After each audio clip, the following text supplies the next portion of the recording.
Hello, everyone. A very good morning to you. Welcome to round 2 of our Ferrari Challenge for 2025. We are in Misano, where we were but a few hours ago, because we were racing in the evening yesterday, and it's morning now, and we're racing again.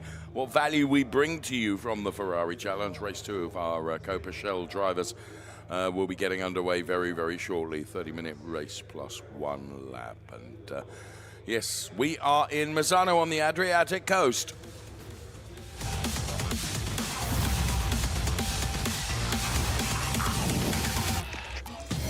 Oh yes, and from certain parts of the circuit you can actually see the sea. Fantastic. Our calendar for 2025 includes, from here we go to Germany for Hockenheim, then it's Brno in the Czech Republic, Valencia, Barcelona, Spa-Francorchamps, and the finale mondiale this year being held in Mugello in kind of mid to end of October, but a lot of racing to be done between now and then. That's really rather nice shot to illustrate the air. Temperature of 15 degrees and the track temperature of 15 degrees and a little bit of wind around as well. It's certainly not the nicest day that we have had over the period of time that we've been here in Misano, because the sun has not broken through from the cloud which is there today. Quite a bit of cloud cover, which is a great shame, but there we are. Make of it what you will as we make our way down the grid right now. To the left-hand side is Manuel Agostner. There to the right-hand side is John Dillon. And we continue our walk through the grid. And as always, it's a very busy place ahead of the race. Race getting underway very, very soon. Up next, we can find to the left-hand side of your picture the CDP MP racing driver Thomas Gostner. But right now, we look at the 171 car that's going from P4, and that is Cristiano Marchel, the FBO Motorsports driver. His lap time of 1:34. And there's just some spots of rain coming down, I'm being told by my producer. Now, Cristiano Marchel finished P7 yesterday. What will he be able to do today? And certainly you can see Broly's beginning to go up, so yeah, perhaps that rain is starting to come down now. Fabrizio Fontana, he goes from pole position today in the 169 car, and in truth, he had a torrid start to the race yesterday and went backwards because he was mugged right at the start of the race, if I'm honest with you. But various incidents and bits of drama happened all around him, and he was able to take advantage of it, and he went on to win the race. So he was able to maximise the haul. You can see there the wet weather tyres standing by. We're with the John Dillon car right now. If there was an unfortunate driver yesterday, I think John is that driver, truthfully. And we'll see what he can do today from P6 on the grid. He had an awesome start with a brilliant overtake, which we will show you now, I'm sure, as we take a look at the highlights. Race 1 Coppa Shell in Misano. Preparation on the track. The start was an amazing one from John Dillon, who went on the inside alongside Zoe Scrimpias, and everybody came through the first chicane fairly cleanly. A few drivers were later judged to have cut the corner and therefore gained the advantage, and we can see a little bit there. It was Christian Kinch and Cristiano Maciel. Track space always a question mark. And then the coming together of Rinčević and Manu Gostner meant both of them early out of the race. And a little bit later, it was another coming together, and it was John Dillon who had to stop immediately, and Zoe Scrimpias just a few turns later also out of the car. So 4 cars out of the race early on. Cristiano Maciel on the inside of Christian Kinch. Both of them had gotten a 5-second penalty, so that meant they were relegated.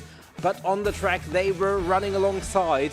Motohiko Izuzaki put the pressure on Thomas Gostner as Corinna Gostner went around and lost a few places, but Fabrizio Fontana built a big lead and held on. Tibor Valent would finish P2 after penalties were applied, and Christian Kinch would be on the podium, but it was Fabrizio Fontana with the race win and the jubilation. And there was the podium where Christian Kinch, as my learned colleague said, took P3. He was a bit grumpy about it to begin with, but then his grumpiness dissipated, and he realised that actually he should afford himself a pat on the back for taking P3. Von Skeltema, the Kessel racing driver of car number 177, finished P5 yesterday. What can he do from P8 today? Fons knows how to overtake and will go about it well. You can really see the raindrops on the windshield of Von Skeltema's car now. And there are the wet weather tyres on the trolleys. I mean, from our commentary studio, alongside me is Nico Spalek. I mean, looking outside, I mean, it is cloudy, Nico, but now John Dillon's car was up on the jacks as he put wet weather tyres on. I wouldn't have said it's wet enough yet.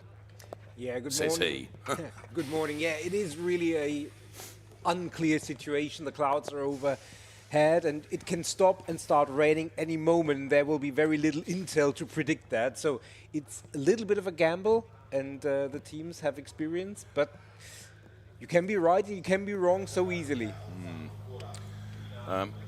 Antonio Tamburino is our safety car driver, and he will know what the conditions are like firsthand. And he will be piloting the Richard Mills safety car. So, race control, of course, if the rain was persistent, they would declare it wet weather and a wet track. They've not done that yet on our timing screen. There, the front of the Corinna goes to the car. Good morning, Corinna. Driver number 173, who finished P8 yesterday. Her qualifying lap time from yesterday for today's race was 1:35.890. And there is the driver of car number 147, Zois Skrimpias, who was involved in that incident with John Dillon yesterday. Okay. We are getting ready to race here, but of course the Ferrari Challenge stretches around the world, including the Australasia Series, being held on the splendid Phillip Island Grand Prix circuit in Victoria, which is about 100 kilometres southeast of Melbourne. It was the second round of the inaugural championship. In race one, Antoine Gitani, leader in the standings, was able to break away from the group in the initial stages and stay in command until the checkered flag. It would be Cameron Campbell who started next to him on the front row, who would eventually go on to take second place ahead of Jim Polacina. For the Coppa Shell category, it would be Enzo Cheng that would win, while Michael Stephen takes the Trofeo Pirelli 488. On the second day, Gitani repeating his victory, beating Jim Polacina at the final line. And in the Coppa Shell, it would be Cheng that also makes it double bubble. But this time, though, it would be ahead of David Treverne and Masahiro Taguchi in the Trofeo Pirelli 488. Jared Ferrari takes the win. So, lots of action. And the next event in the series will be at Sydney Motorsport Park from the 2nd to the 4th of May. To Japan right now, and the opening race of the Ferrari Challenge Trofeo Pirelli Japan 25 at the Suzuka circuit coincides with the F1 Japanese Grand Prix. The debut for the latest model in the one-make series, the 296 Challenge, with 29 entries for the third edition of the series. In race one for Trofeo Pirelli, the young driver Miki Koyama dominating from pole to flag, while Kanjai Yagura wins in the AM class. In Coppa Shell, it was pole and victory for Phil Kim, while the AM class proved very busy with 16 entries and Narakatsu Shibata excelling. Now, the second race is complicated by the weather conditions, as you can see. In Trofeo Pirelli, it would be Miki Koyama repeating his success, this time edging Anna Inotsume in the AMS. Motohiko Isazaki taking the win. The Coppa Shell remained Phil Kim's domain, while the AM spoils went the way of Ryotaro Saito. And that was how it looked. Incidentally, for Japan, next round in Autopolis in the Oits Prefecture, May the 24th to the 25th. This, however, is the Misano World Circuit Marco Simoncelli. 4.236 kilometers, 16 turns, 6 left, 10 right. About an hour and a half from Bologna, maybe 2.25 from Florence. If you fancy coming out to the circuit, that's where it is. Getting ready for the race start then, and all of our Coppa Shell drivers then are away right now, being led around by the Richard Mills safety car. I would suggest, Nico, alongside me here, that the conditions are, there was a little bit of a shower, but it's not enough to have justified or warranted the wet weather tyres, and the drivers will just cope with the first few laps where the cars might be a little twitchy. Yeah, you would think so from up here, but here is our grid, and we'll talk about that in detail. Tibor Valent and Jan Sandman alongside with Corinna Gosner, Oscar Rinčević. They're going from P10 and 9 respectively. Von Skeltermar and Thomas Gosner on the 4th row to the 3rd row, where we find John Dillon and Manu Gosner. They're P6 and P5. Cristiano Marchiel and Christian Kinch go from P4 and P3. Zoe Scrimpias and Fabrizio Fontana are on the front row of the grid, P2 and P1. The clouds overhead look really, really dark and threatening, if I'm honest with you. Let's hear from the man that put it on pole position, that is Zoe Scrimpias. I'm very happy for second qualify. I'm a pole position.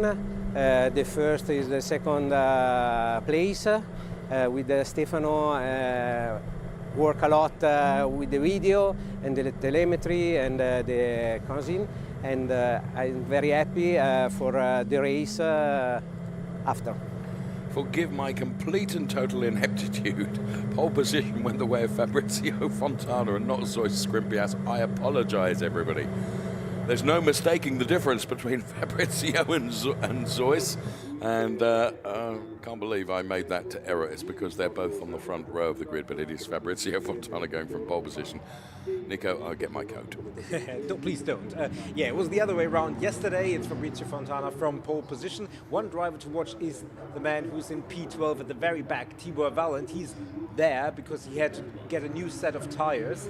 And if you do that, that means you get an automatic grid drop, and that means he's down in P12. Certainly has shown more speed, and he was on the podium yesterday. So this driver here on the right-hand side, expect him to be moving up the order. I think you've analysed that pretty well, to be honest with you. 30 minutes plus 1 lap. This is the Ferrari Challenge here in Europe. Round 2 at the Misano circuit then, as this fantastic one-make series continues its quest around Europe and provides us with scintillating race action. It's the Coppa Shell cars that are first to show on the track. A slightly damp track, I would suggest, and therefore I think the first few corners are going to be relatively difficult for our drivers. They have one more turn to do before it is the responsibility of our front row of Fabrizio Fontana and Zoe Scrimpias to control the pace of the rolling start. As we get ready to go racing, hold on to everything. Let's go. It looked to me like a very, very good start from Zoe Scrimpias, but in the second phase of that, Fabrizio Fontana gets it all together, but Zoe Scrimpias has gone through to pick up the lead initially. Fabrizio Fontana relegated to P2. One car has gone awry and finds himself on the grass, but going to be able to return from there. So Fontana from Scrimpias and up to P3, I believe, is Christian Kinch. Then it's John Dillon, who's made hay and is now up to P4, being followed by Von Skeltermar and Manuela Gosner, who had a torrid time of it yesterday and will be hoping to right the wrongs of yesterday today. I think it was actually Christian Kinch, who was the driver on the grass and therefore is the one chasing the crocodile. It's Cristiano Marciel, the other Christian, and the two were having a very interesting battle yesterday on the track. So it's Scrimpias who already stretches his legs and got quite a lead. Fontana, Marciel and Dillon. Well done, well spotted, you're right. It was Marciel that managed to put it into P3 at the expense of Christian Kinch, who is right now at the back of the pack as Tibor Valent tries to go around the outside of Thomas Gosner on the very slippery painted surface. Did well to hold on to that. Years of experience from Tibor Valent, and he had to draw deep and use every bit of it to hold on to that car as it was slipping and sliding over the painted section of the circuit, which just proves the point. If you can avoid those painted parts, then you are wise to do so. Absolutely. Tibor Valent, he's already moved up from P12 to P8, so moving up, and certainly going to try, after he's resettled on the dry stuff, or relatively dry stuff, to move further up the order. There he is on the inside. That is Thomas Gosner that he attacks and certainly goes through. Thomas Gosner trying to get more momentum. Whoa. Sideways moment there.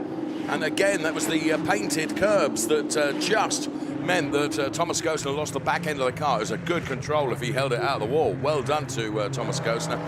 But it just proves that the conditions offline are very, very tricky out there as we watch von Skelterma running in P5. There is John Dillon, who is running now in P3 because Cristiano Marchel, having lost out to the driver of the 151 car with Fabrizio Fontana, Zoe Skrimpias, P2 and P1. Absolutely. It looks like the Thomas Gosner car is okay. No big drop in terms of speed. I'm sure we will get a replay of that for sure. And one driver who looks very, very steady and is experienced, von Skelterma, with the shark-fronted 296 challenge. We see here in center shot, Manuela Gosner is chasing him. She has had a weekend to forget thus far. She will try to move up the order and does at least attack von Skelterma, and I think she's done it to running alongside, but Manuela has a little bit more momentum and will have the inside on that small kink on the straight, and there is Tibor Wallin trying on the inside. That was a close call. It was. Tibor just backing out of that, but he dived to the inside of von Skelterma. Incident in turn 1 and 2 is under investigation, but Manu Gosner with a textbook overtake on von Skelterma, and once again Tibor Wallin really harrying the 177 car, which currently runs in P6 as Manu Gosner has got through, and car number 177 with the very car that we're talking about, which is von Skelterma. I am being told Fons is under investigation for potentially leaving the track and gaining an advantage earlier on, so we will see. Fabrizio Fontana sets the fastest lap of the race. He's very nearly a second down, though, on our race leader, Zoe Skrimpias, John Dillon running P3.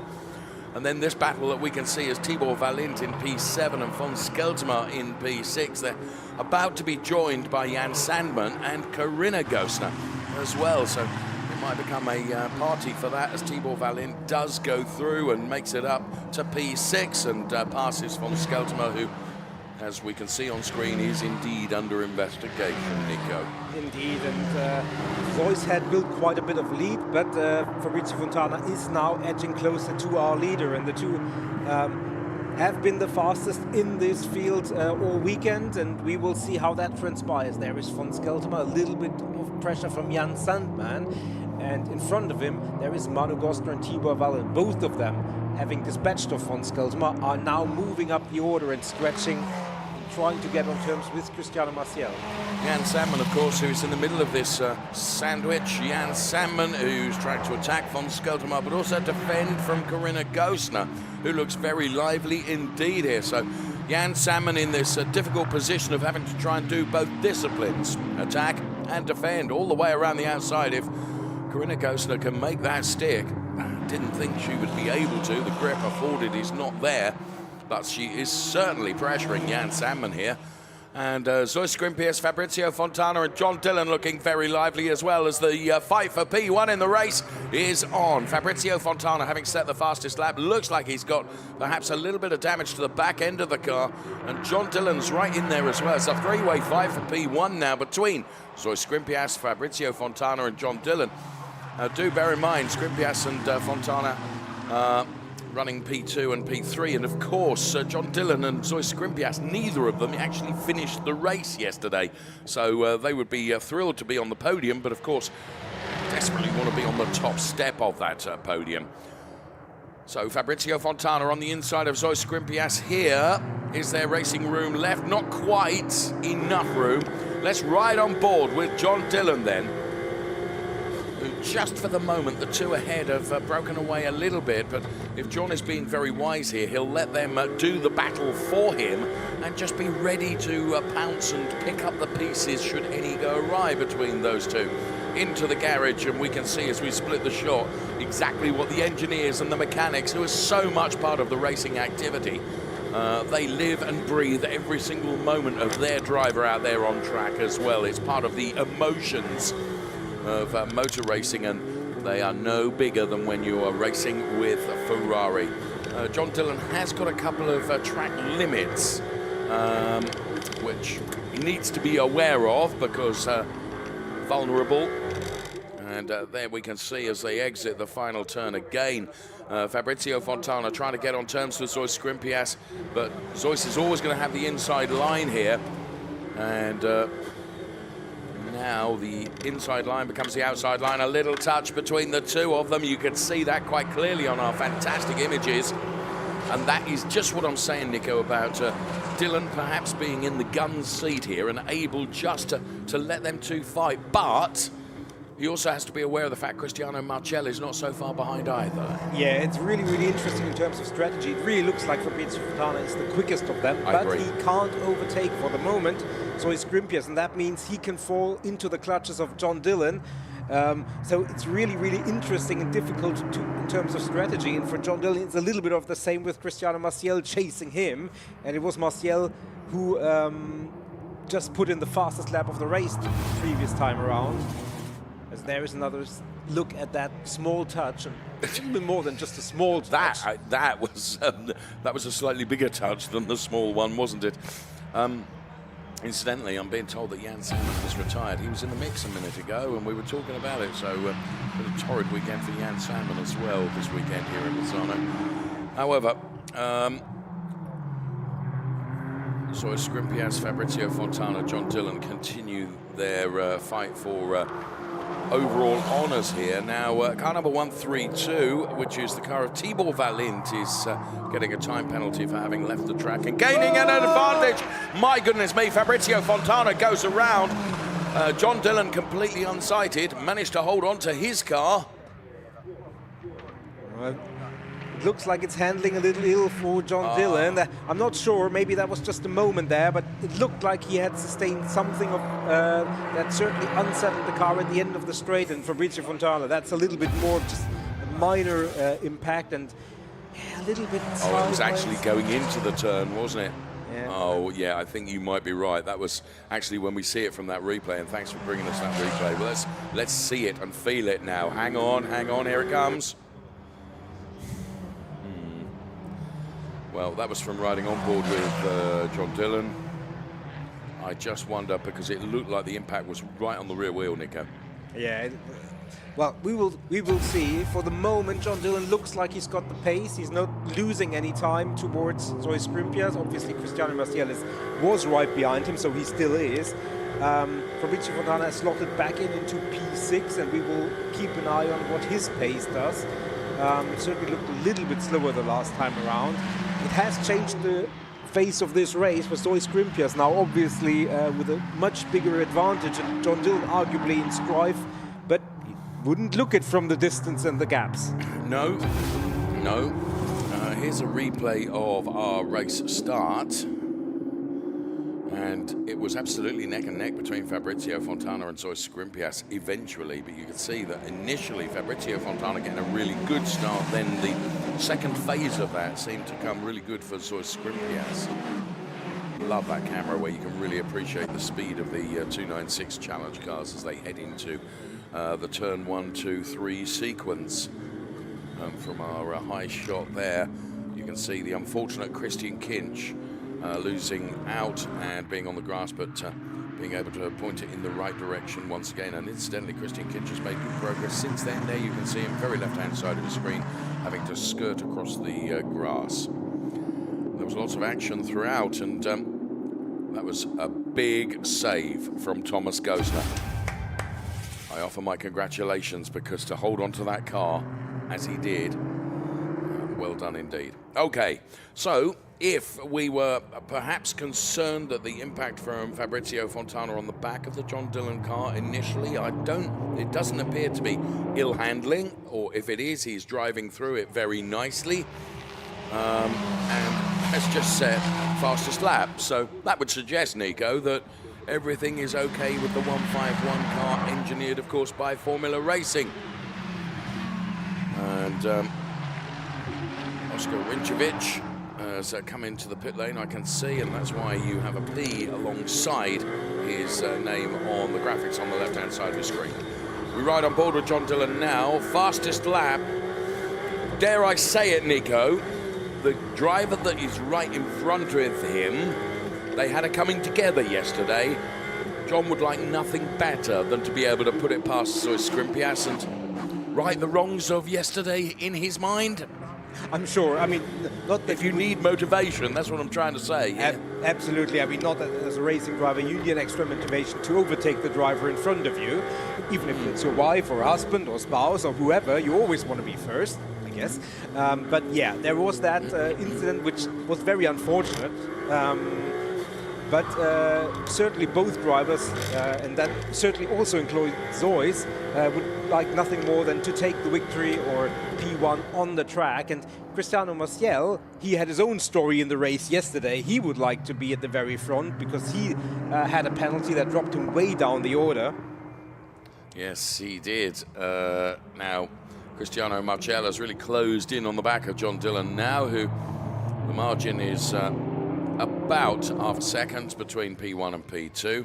I'm pretty sure that under investigation is going to be the Corinna Gostner car. We're being fed that information for potentially causing a collision in turn 8. We'll see that on screen in just a moment or two.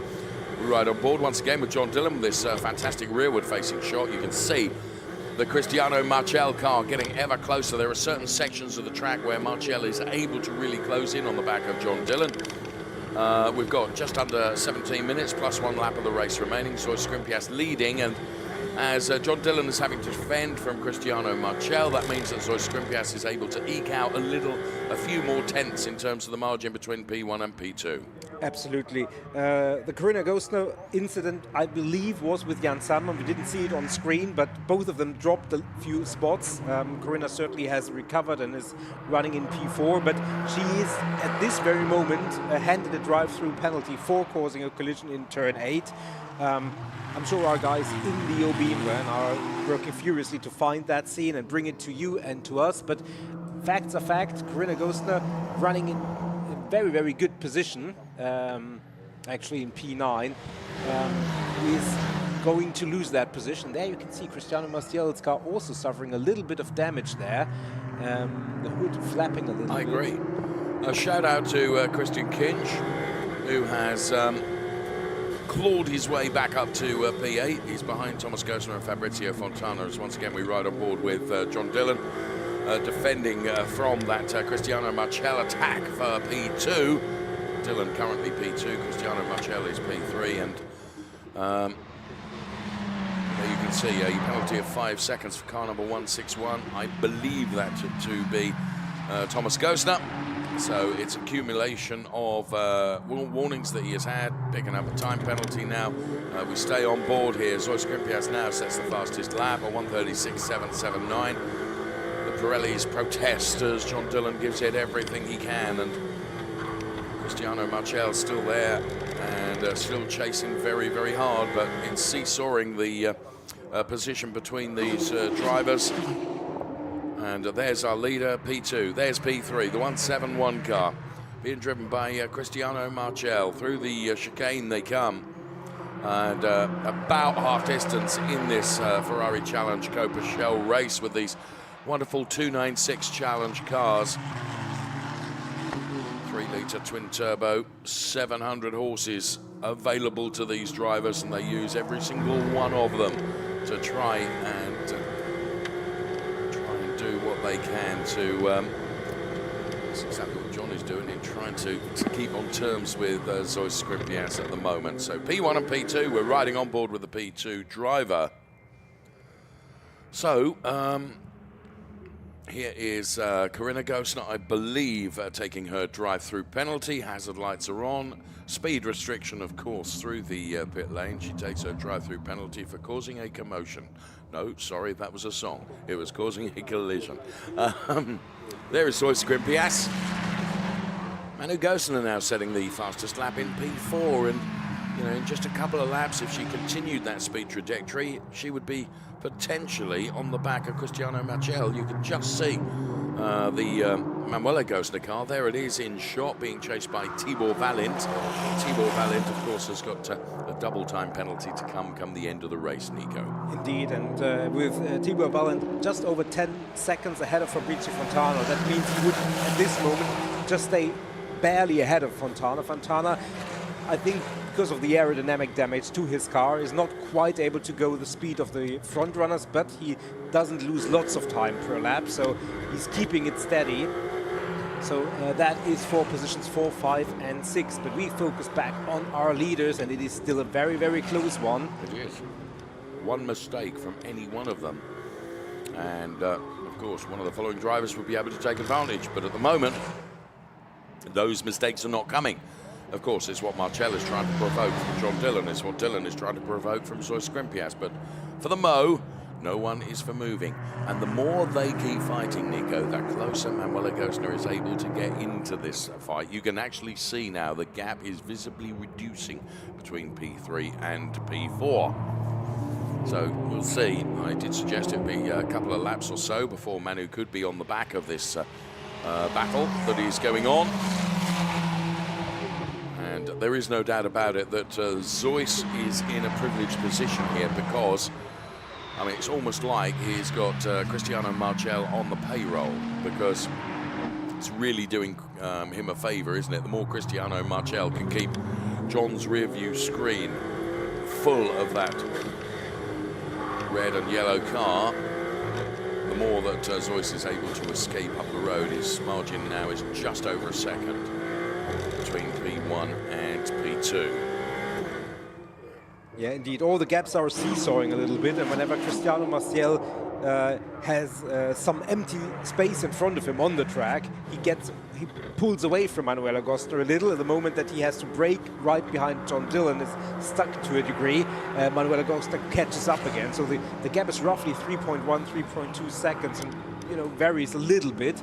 But as soon as Marcel starts really attacking John Dillon, that's where Manuela Gosner will certainly see her chance and close that gap down. It's definitely, yeah, you can see her into shot now as Marcel takes 8/100ths out of John Dillon. But now John fights back again, and this seesaw effect is fascinating for us to watch. We were just momentarily inside the Formula Racing garage of John Dillon, and Marcel now really has dropped back. I mean, that's very visible. So John Dillon's either got the hurry up, or Cristiano Marcel's car is just not, or he has just not got the pace that he once had. Look at the marbles you can see on the track now as the rubber is released from the tyres, and we are into the final third of the race. And tyre deg might have an impact yet. Just looking out of the window as well, checking on the weather conditions. I think everything is fine for the moment. There's Manu Gosner. Manu Gosner, who has the sights of Cristiano Marcel well within her focus. As John Dillon, once again, he tries to narrow the gap. It was 1.134. He's taken 3/10 out of Zoe Skrimpias as it comes down to just 8.5 between P1 and P2. 10 minutes plus 1 lap. That was Tibor Valent, and here's P1 and P2. The irony of it all, in race 1, neither of these two drivers finished the race, and now they are P1 and P2, Nico. It's what I often say about the wonder of the Ferrari challenge. What can you expect? The unexpected. Absolutely. For Cristiano Marcel, pace looks good, so maybe there was a mistake or something, lost a second and a half in that one sector, so maybe it was ran a little bit wide, missed the gear, whatever. Certainly nothing that seems to affect him long term. Track limits. John Dillon sits at 3. Fabrizio Fontana sits at 3. Corinna Gosner sits at 3. So neither of them can afford another slip up, because that would bring a 5-second penalty. And for John, that is obviously an issue, because he would like to get on terms with Zoe Skrimpias, but the moment he overcooks it once, a single time, means that all chances for a race win would be gone effectively. So it is really the strategy part and the mind game that plays into this race now. To be fair to Zoe Skrimpias, who's not got one track limit, yeah, John is the vulnerable driver here, isn't he? You're absolutely right. So he needs to be aware of that, and you're quite right. Well, when you're pursuing another car, that becomes ever so difficult. And yeah, I don't doubt for a moment that the Ineco Repata Corsa Ram team will have communicated that little nugget of information to Zoe Skrimpias, knowing that the driver that is right behind him can ill afford a further track limit, because that would get him a time penalty and potentially that would mean the loss of a podium as it stands at the moment, because there is not enough time between John Dillon and Cristiano Marchel for a podium to be nullified, for a time penalty of 5 seconds to be nullified. That's all conjecture. It's only if it happens. Indeed, it would. At this stage, it would bring Manuel Agosta onto a podium position, but the gap is such that it could still change. So for John, certainly a P2 would be a very, very good result, especially after not scoring highly, and considering that our championship leader, Fabrizio Fontana, certainly is not scoring top points in this race. So the smart thing, tell that to a race driver who are smart but equally very ambitious, would be to bank points for P2, but we will see. That's the drama, 7.5 minutes plus a lap.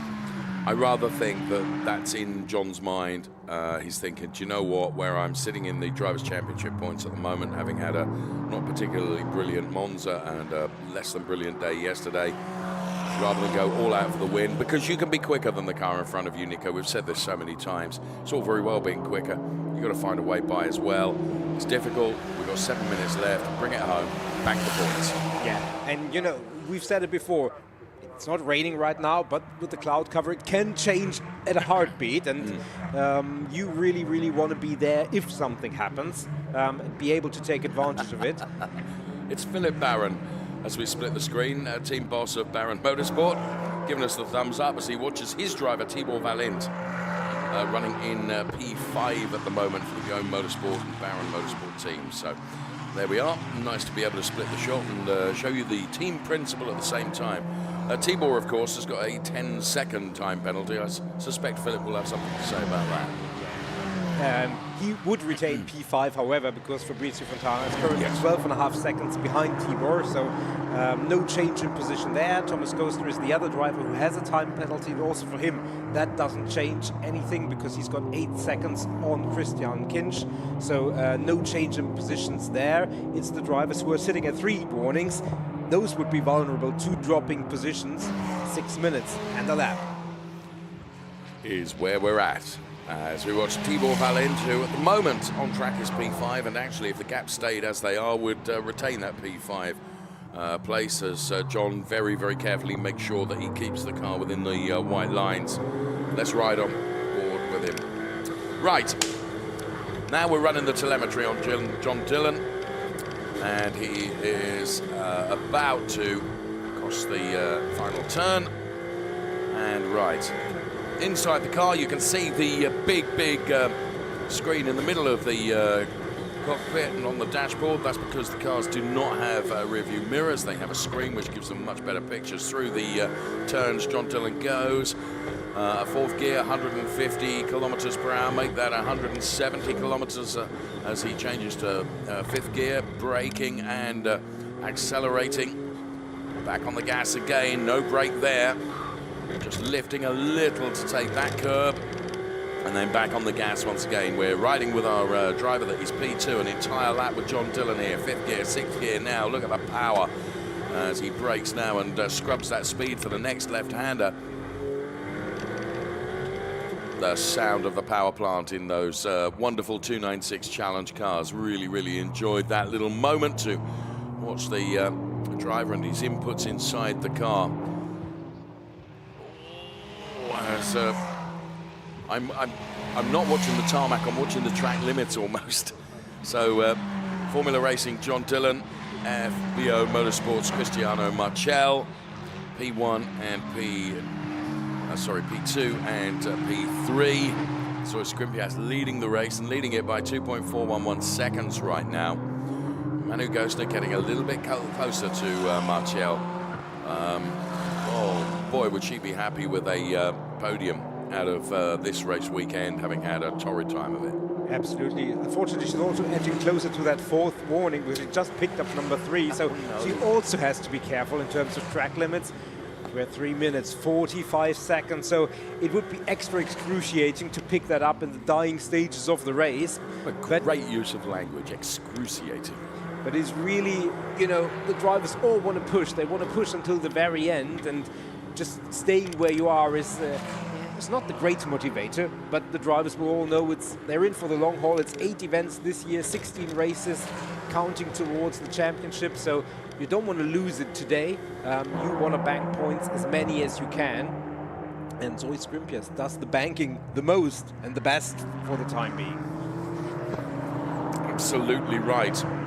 P1 garners you 15 points. You get another point if you post the fastest lap. And of course, if you take pole position in qualifying, you take a point for that as well. So there are points available in many regards. And you and I both know, having been involved with this wonderful one-make series for as long as we have, that sometimes the difference at the end of the season can literally be a handful of points. And suddenly, those fastest lap points and suddenly those qualifying pole position points make the difference. Yeah, absolutely. And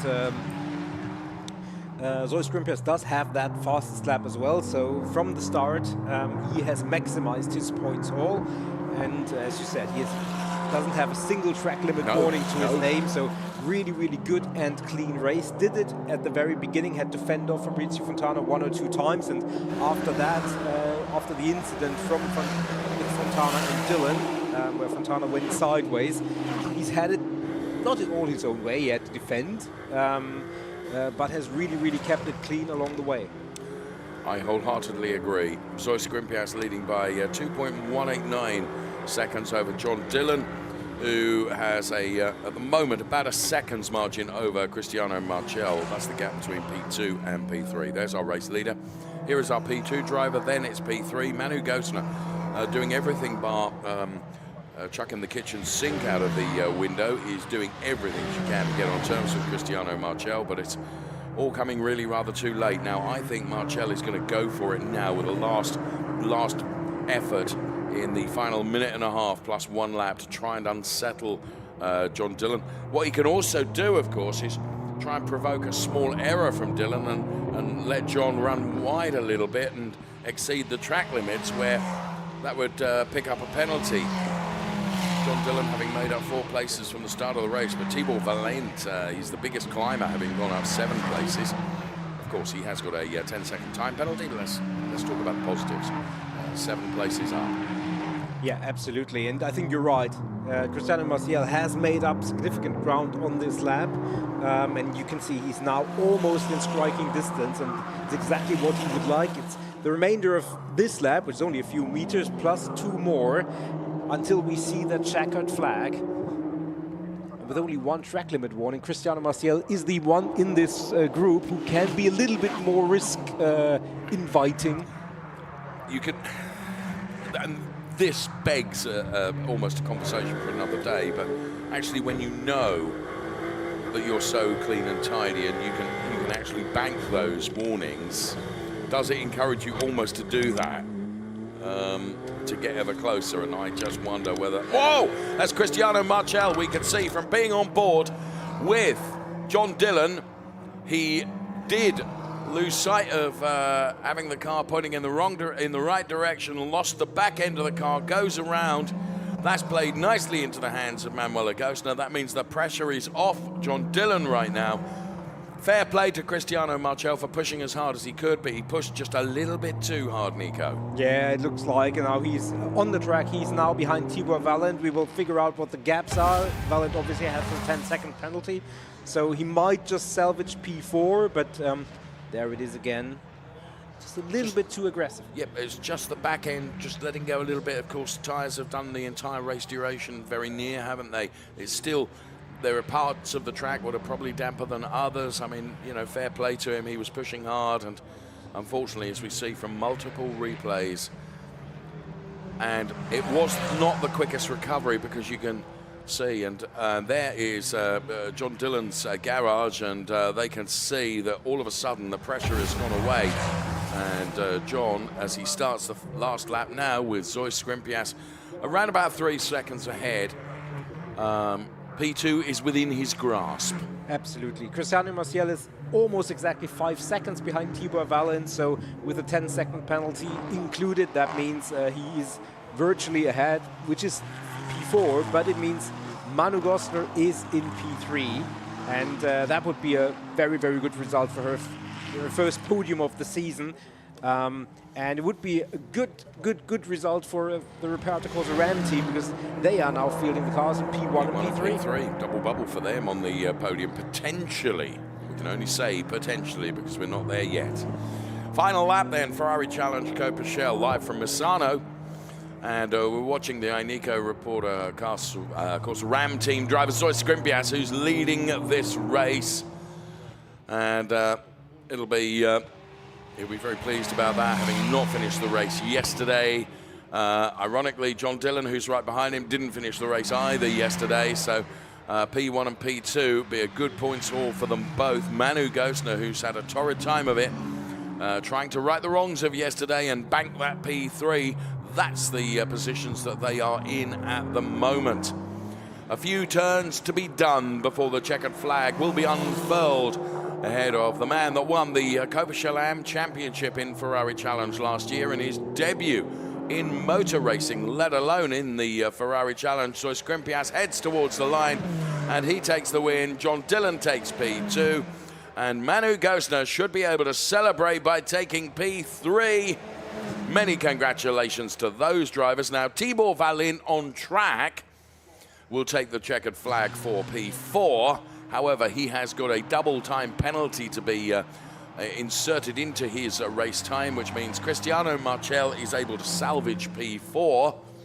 And there you can see Zoe Scrimpias once again, as was so often the case last year, a race winner. He becomes race winner once again. Indeed. At the very end, Fabrizio Fontana got the hurry up and actually edged Tibor Valin for P5 following that penalty. So Fabrizio Fontana, who obviously is our championship leader, gets a few more points for the overall tally. So reduces the damage, if you will. But Zoe Scrimpias made no mistake, not even a single track limit infraction, while 5 other drivers just stood at the brink of getting a penalty, but just kept it together. And one of them, John Dillon, and after yesterday's yeah, go on, describe it. Difficult ending to the race, he takes P2, and Manu Gosner, finally the streak is over by her standards, because she's such a regular podium finisher. She really had a forgettable beginning to the season. And P3 is certainly what she will hope, a permanent reversal of fortunes. Indeed. So I guess we will see 3 very happy people on the podium, which we usually do. Of course. Of course. So into the pit lane they come. Pit lane entry here, as you can see, means that you shortcut the track by losing turn 16. I just thought I'd mention that because you could see it there from our overhead shot very clearly. Yeah, it's interesting because you also miss the entire first chicane if you come out of the pit lane. Then if you're looking for a paper bag full of value, it's on the exit of the pit lane where you lose, I think, 3 turns. Or gain 3 turns. Effectively. Yeah. Whatever you do. Whatever you do it. Right, there is Zoe Scrimpias, who will jump out of the car. Well, jump. I mean, all the safety features within these cars mean jumping is not something, as he is out of the car. Will he go on the roof? Commandante? Yes, he does. He likes to celebrate, that's for sure. Zoe Scrimpias, the Ineco Reparto Corsa Ram driver, who has taken P1. Manu Gosner, of course, who he affords congratulations to, because it's P2. Well done, John Dillon. P2 for him. Manu Gosner taking P3, I should say. And John's family to celebrate there as well. That was good to see. And Manu. You can see team boss there, Giorgio Sonagiotto, who, to be fair, Nico, he can win a race or 2 as well. He's a good chap to have as a team principal, really, because he's been there, done it, and worn the T-shirt as well. Absolutely. And obviously with P1 and P3, not much you can argue with as a team. Oh, and there is the various other drivers down there as well to offer their congratulations also. Zoe Scrimpias takes P1 from John Dillon, P2. Manu Gosner is P3. Then it was Cristiano Marchel, Fabrizio Fontana, Tibor Valin, Thomas Gosner, and Christian Kinch. Not the result that he would have liked. He takes P8. And they were ahead of Corinna Gosner, and then Fons Geltemar had Oscar Rinčević and Jan Sandman with a non-classification. And there we have it. the Coppa Shell race done. Andreas Koenig was in the Parc Fermé area offering his congratulations. The camaraderie in the Ferrari Challenge, as we can see there is Pino Frascaro, who has sent a shot there as he watches on as well, and there'll be lots of people down there to applaud the drivers on the podium as well. Of course, we'll get to hear from our race winner in due course. He needs to remove his crash helmet, fireproof helmet, a fireproof balaclava, the HANS device, H-A-N-S, HANS device, which means head and neck support. Safety absolutely of paramount importance for our racing drivers. And the 296 Challenge car, a fantastic racing car, not only from performance and handling point of view, but also from a safety point of view as well. Drivers love the car, absolutely love it. Made its debut in the Ferrari Challenge, and pretty much every one of our many competitors with a big smile on their faces for these cars. Yeah, no question about it. The biggest smile now will probably come from Zoe Scrimpias. Indeed so. He didn't finish the race yesterday. He has gone all out today to do Max's Haul and to Nico with fastest lap and race win as well. That means his points haul is the biggest that he can be. Ludovica, who's finding the temperature not quite so lovely and having to wear a hat today, is with our race winner. Zois, congratulations. As you said yesterday, after qualifying one, you are back, I'm back. Yeah. Today was a very tough race for you, but you maintain your leadership and your P1, defending yourself by the attack of the other drivers. Yes. Congratulations. Thank you so much.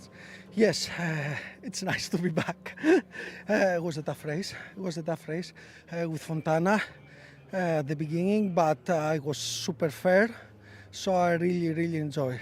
Then, unfortunately, after Fontana spun, I was just maintains my leading. But nice. Thank you. Thank you. Thank you. Big thumbs up from Zoe Scrimpias then. Let's take a look at the highlights then as von Skeltermar gives us a wave. It was at this point that there were some raindrops, but lights go out, let's go racing. And it was going to be all eyes into the chicane then. And a number of drivers making very good starts. A number of drivers having some trouble as well.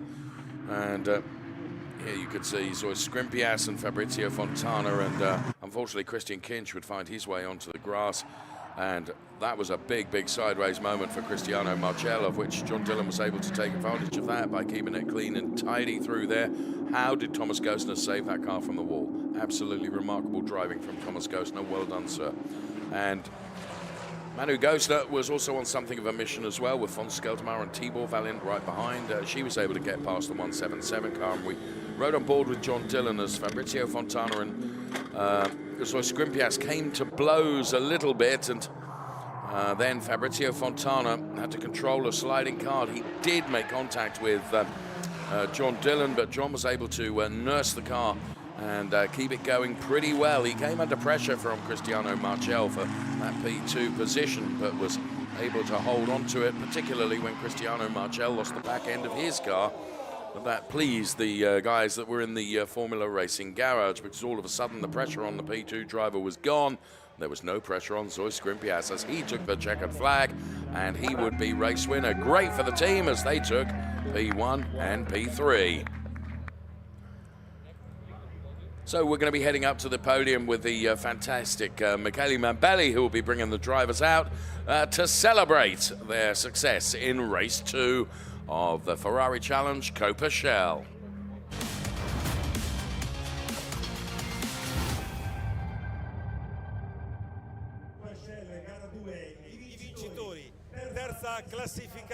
There you can hear Michele Mambelli.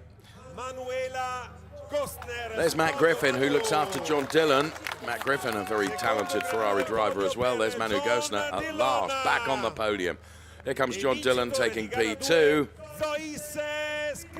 And there's Thomas Gostner, save of the day from Thomas. Do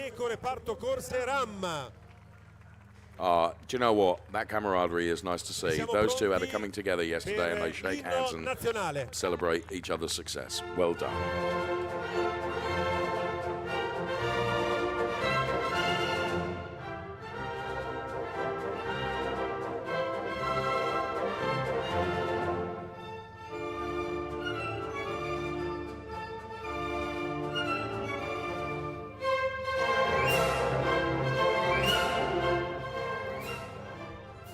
nostro grande applauso per questo bellissimo podio Shell gara 2.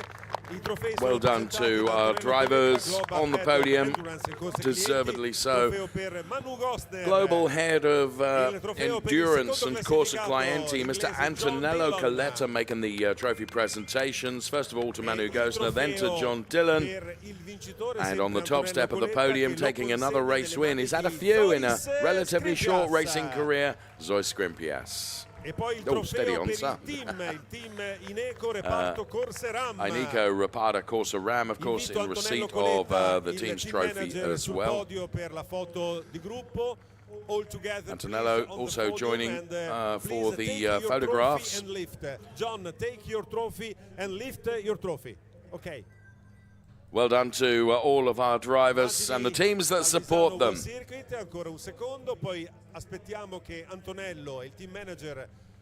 Who's going to be first for the champagne? John Dillon. Wait. To heck with waiting. No, it was Zoyce. It was Zoyce that was quickest. But that was John would have taken it. It was track limits, you know. Yeah, Mambelli really changed the course of the race. Yeah, he did. Wasn't a fair battle outside anymore. interference. Yeah, absolutely. P3 for Manu Gosner.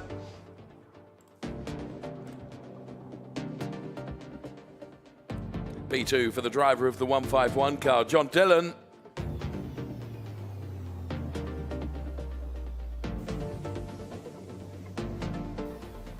And P1 for Zoe Scrimpias.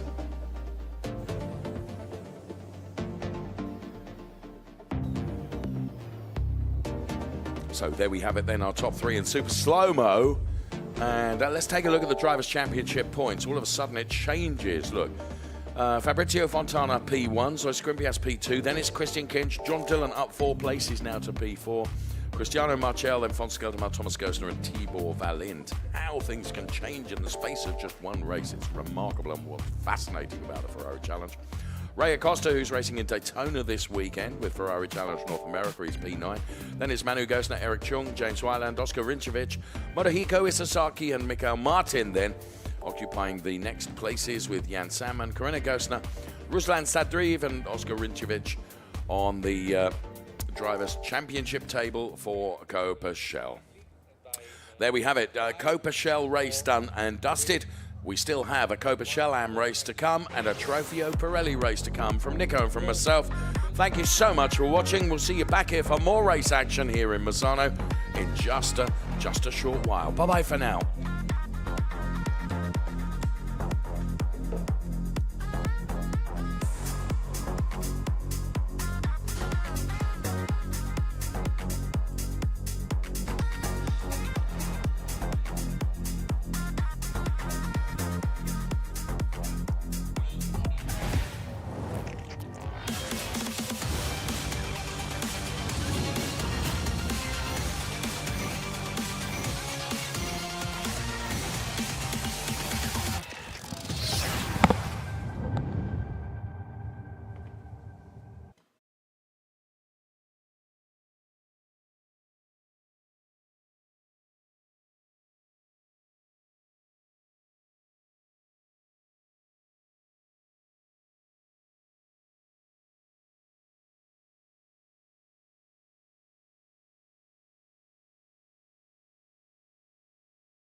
Welcome to the Ferrari Challenge here in Misano. It's race 2.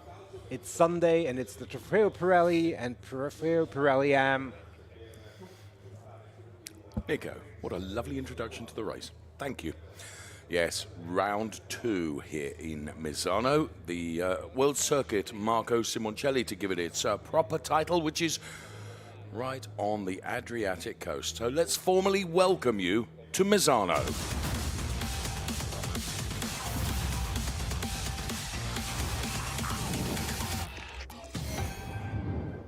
Say I love those. I love the colours of those graphics. It is round 2 of our 2025 calendar, with Hockenheim to come in Germany next. Then it's Brno in the Czech Republic. Then we have 2 rounds in Spain, Valencia and Barcelona, before Spa-Francorchamps and snow in Belgium in September, and the Finale Mondiale this year being held at the wonderful Mugello circuit mid-October.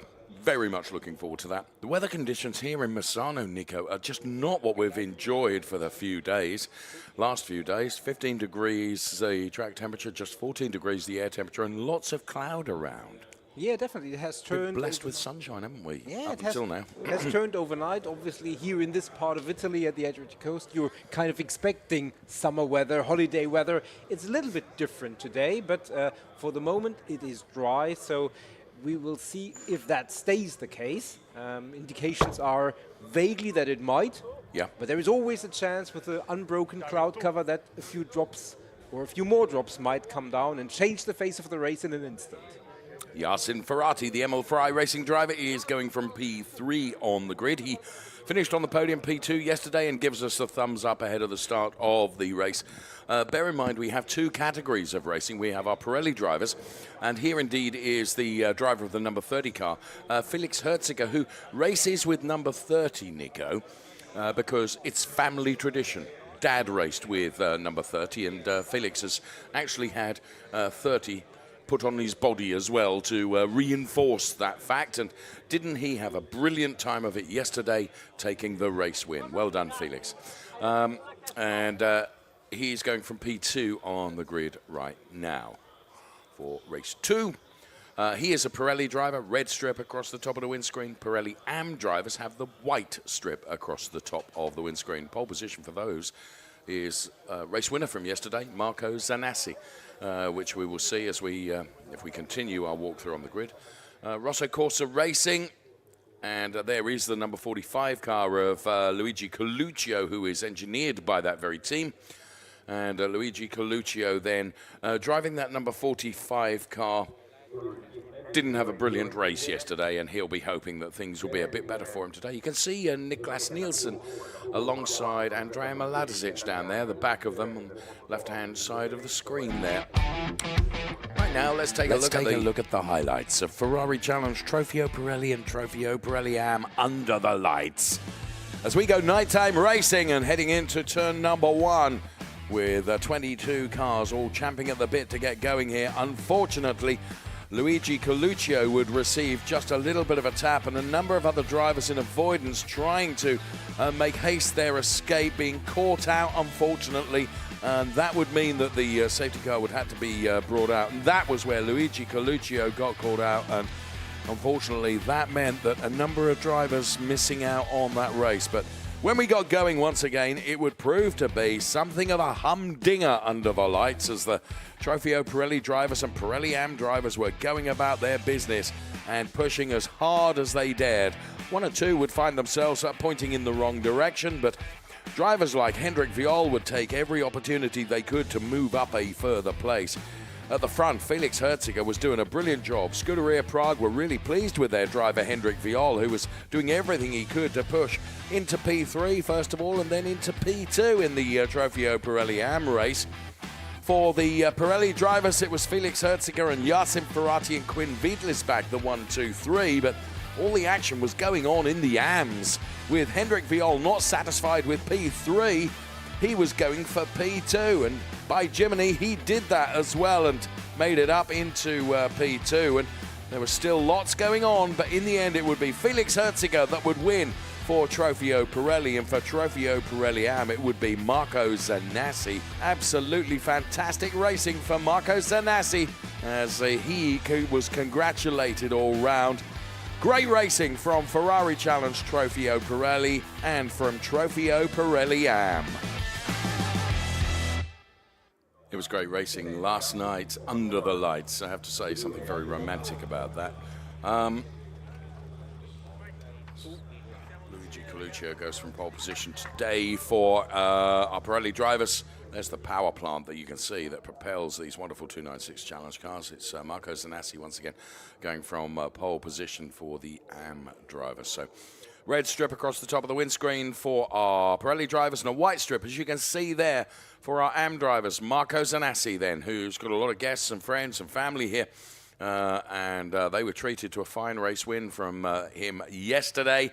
Will he be able to do that today? Well, Marco Zanassi did it yesterday. He'll have Hendrik Viol and Mikkel Verhagen for company, and they, of course, will have completely different ambitions with regards to who will finish on the top step of the podium.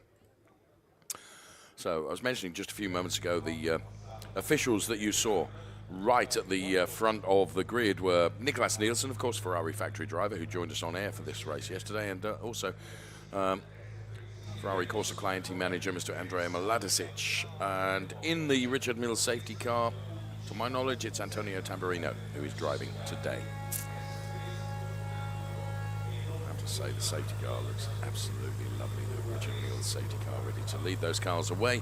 As always, formation lap with the Ferrari Challenge. It's a rolling start.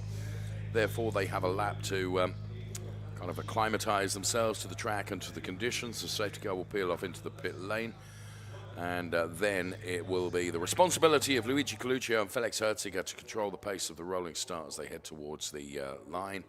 They must keep within their grid boxes, though, Nico, for it to be deemed a legal start of the race. Absolutely, and we hear from pit lane that there are a few red raindrops coming down. Worst possible time because the rain trolley just left the track.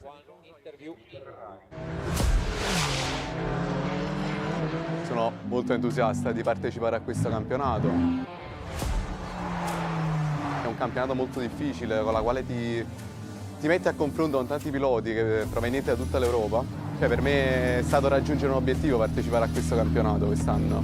Spero di fare un bel risultato e di divertirmi soprattutto. L'amore per le quattro ruote ce l'ho fin dalla nascita. Alla giovane età di 9 anni mi fu regalato un go-kart da un amico di mio padre e da lì in poi è stato un continuo, diciamo. Ho iniziato le gare con i kart a 16 anni, ho fatto la mia prima gara in auto, ho vinto anche il campionato il mio primo anno e ora siamo qui al Ferrari Challenge. Appena ho provato la 296 mi sono subito trovato molto bene. Le principali caratteristiche di questa macchina ha un telaio fantastico, che io mi trovo benissimo, motore molto veloce,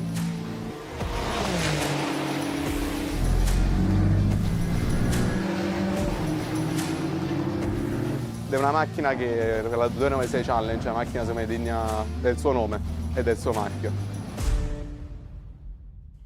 Oh, great to hear from him. He, of course, will be going from P4 on the grid, Vincenzo Scarpetta.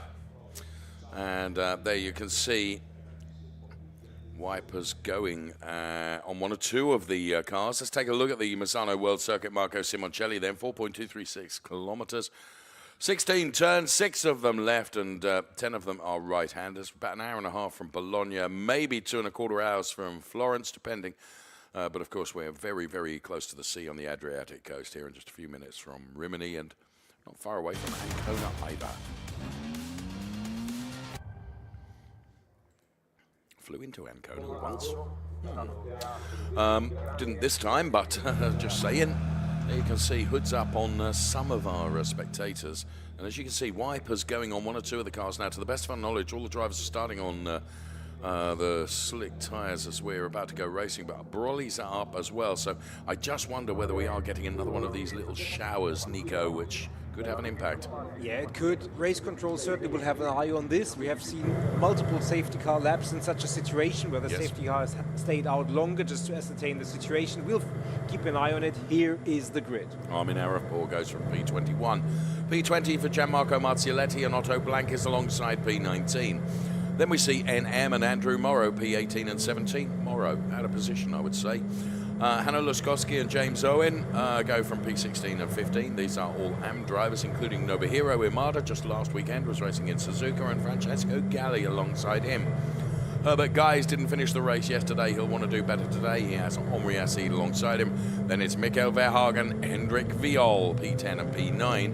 But pole position for the AMs, Marco Zanassi. He's alongside Gilles Redmond. And then it is Quinn Wiedlisbach and Max Mugelli, P6 and P5.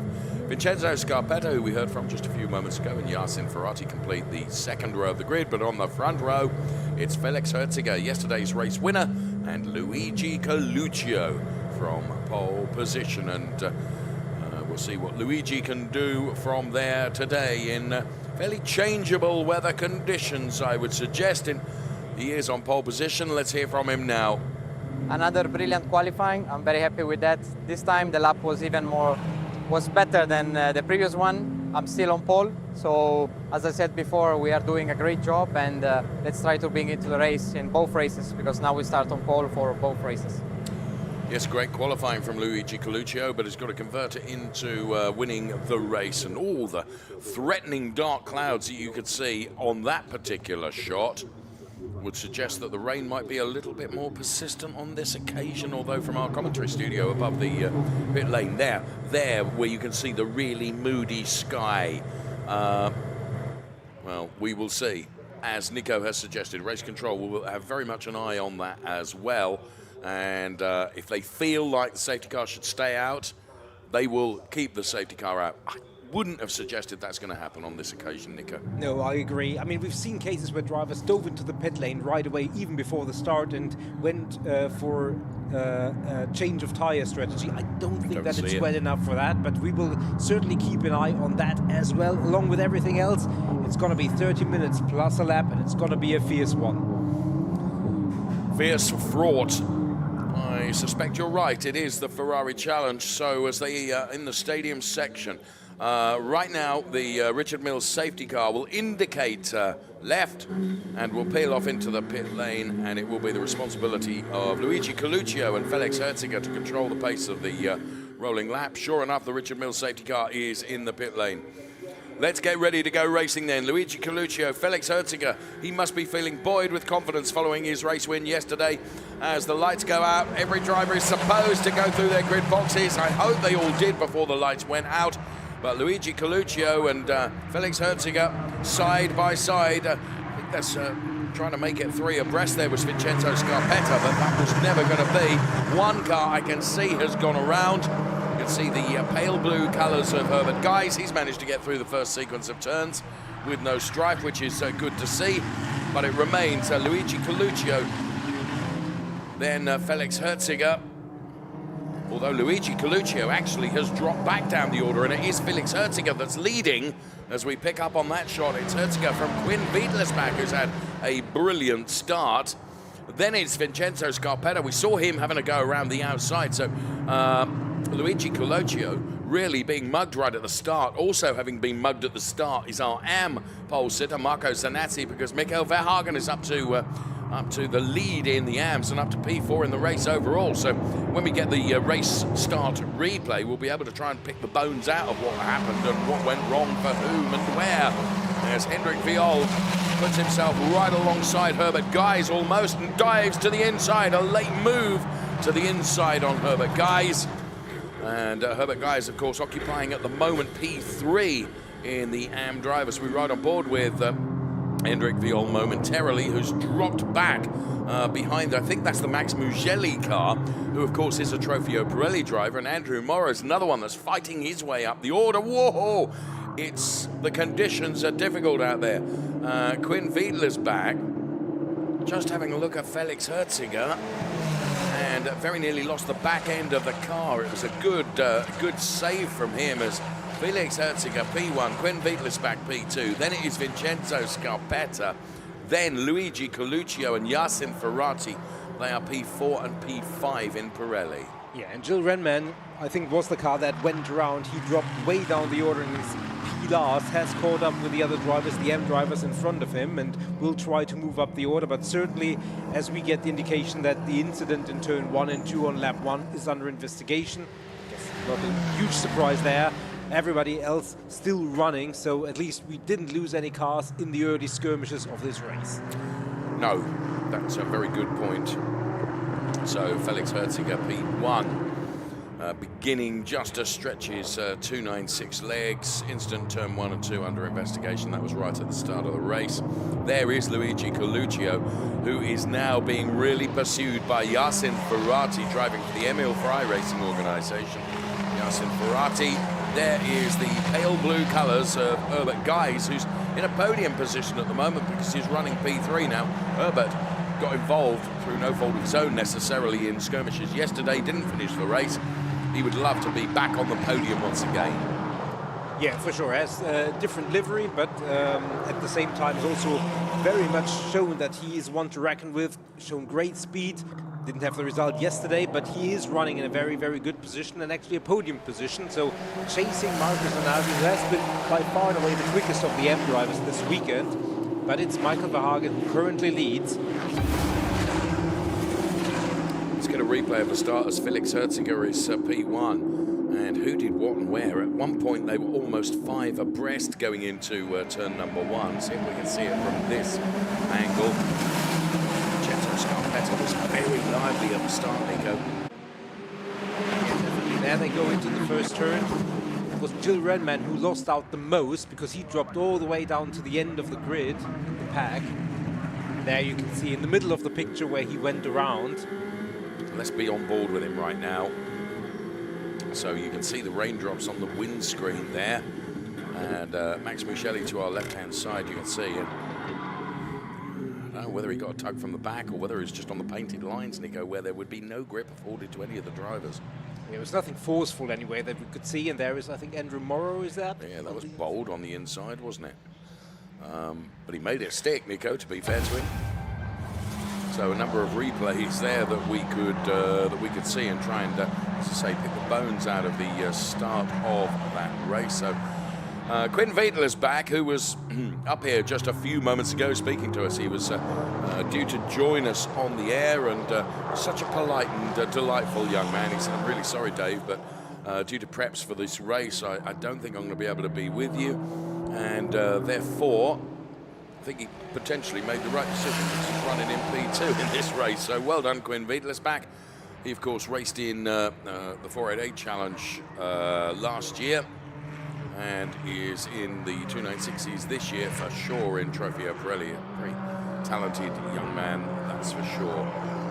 Max Muschelli is dropping down the order. You can see on the graphics on the left-hand side of your screen something has happened to the driver of the number 3 car.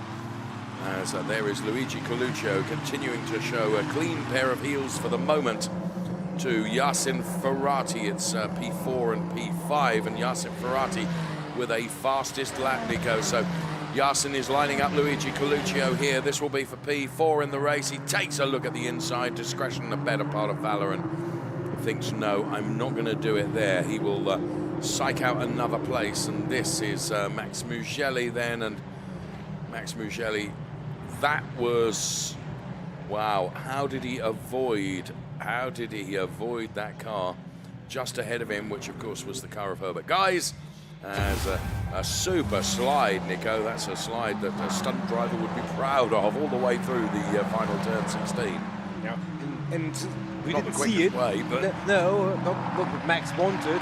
Also impressive how he got it out for the gravel again, because that really, from that shot, didn't look like it would be he would get it out of there, but indeed he did, and he has rejoined the race.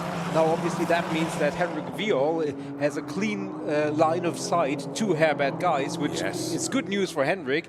Not so good necessarily for Herbert Guys, who now has to fend off the attack from Henrik Viol. There is still a little bit of a gap between the two, as we can see. But oh, and there was a car in the background who went very, very wide and maybe also into the gravel. We'll surely pick that up. And I think it was Henri Hassid. Oh, You can see dropping down the order on our timing screen. Yeah, you're right. Right, there is Yasin Ferrari, who's continuing his quest up against Luigi Coluccio. Now, the car in front of Luigi Coluccio is the car of Vincenzo Scarpetta. I beg your pardon, it's Michael Verhagen. So Michael Verhagen is not involved in the same category, because Michael Verhagen, of course, is leading in the AMS ahead of Marco Zanassi and Herbert Guys.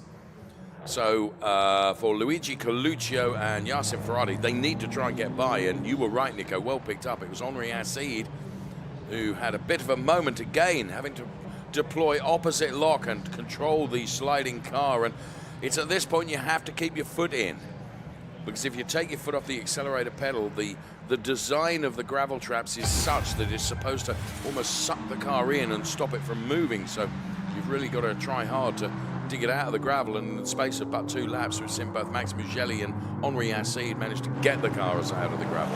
Yeah, indeed. And I think it's just the rain which changes the traction on those curbs. We saw it yesterday in one of the features how... Oh, sorry. Just a moment there for Michael Verhagen, who is under investigation for leaving the track and gaining an advantage. He got on the paint, and again, it was a scary moment for him, but he managed to hold on to the car. Yeah, it is this painted, the painted lines and the curbs, which are now, with the rubber that's on them, is extra slippery in these conditions. Now, Quinn Wiedlersbach, who has held this privileged position of P2 for some time, is really coming under pressure from Vincenzo Scarpetta in the car right behind there. You can see now Luigi Coluccio and Yasin Ferrari have managed to get by the Michael Verhagen car. So now it becomes a 5-way fight, if you like, as all Trofeo Pirelli cars are together, and we will see how they can do. Yeah, indeed. It's the top 5 Pirelli drivers who have now edged the next 7 drivers out, M drivers, and that means there are no interclass battles anymore on the table. It's all intra-class. Everybody who is chasing each other is now battling for positions and points within class. Felix Hörsiger, he's now 4 points to the good, but behind him it's Wiedlersbach and Scarpetta, P2 and P3 for Podium in Pirelli, as we get the information that indeed Michael Verhagen, our leader in the AMS, has been adjudged to have left the track and gained an advantage, and that carries with it a 5-second penalty, and that will change the face and the order in the AMS. And of course it plays right into the hands of Marco Zanassi, does it not, Nico? Marco Zanassi, who set the fastest lap, who's running P2 on track, but as you can see, confirmation of that time penalty for the number 33 car for gaining an advantage. Marco Zanassi hasn't got to work too hard in terms of overtaking, Nico, because the team surely will provide the information to Marco Zanassi and say, hold fire, friend. As long as you keep within 5 seconds, you're going to have the race lead here. Indeed, and there is 2 seconds behind him is Herbert Guys, so Marco Zanassi under no immediate threat from Herbert Guys in terms of having to get up the road.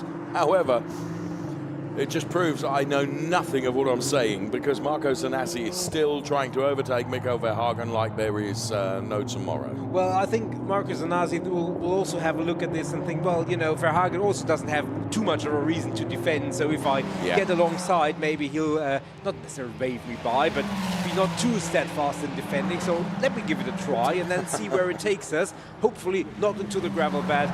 This is the lead for the AMS on track, but it's indeed Marco Zanassi who has that almost 5-second advantage.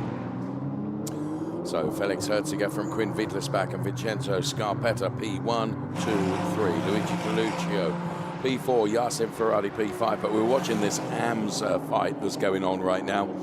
And it is between the on-track leader, Michael Verhagen, and I say on track with the emphasis on track, because he has got a time penalty, and then Marco Zanassi.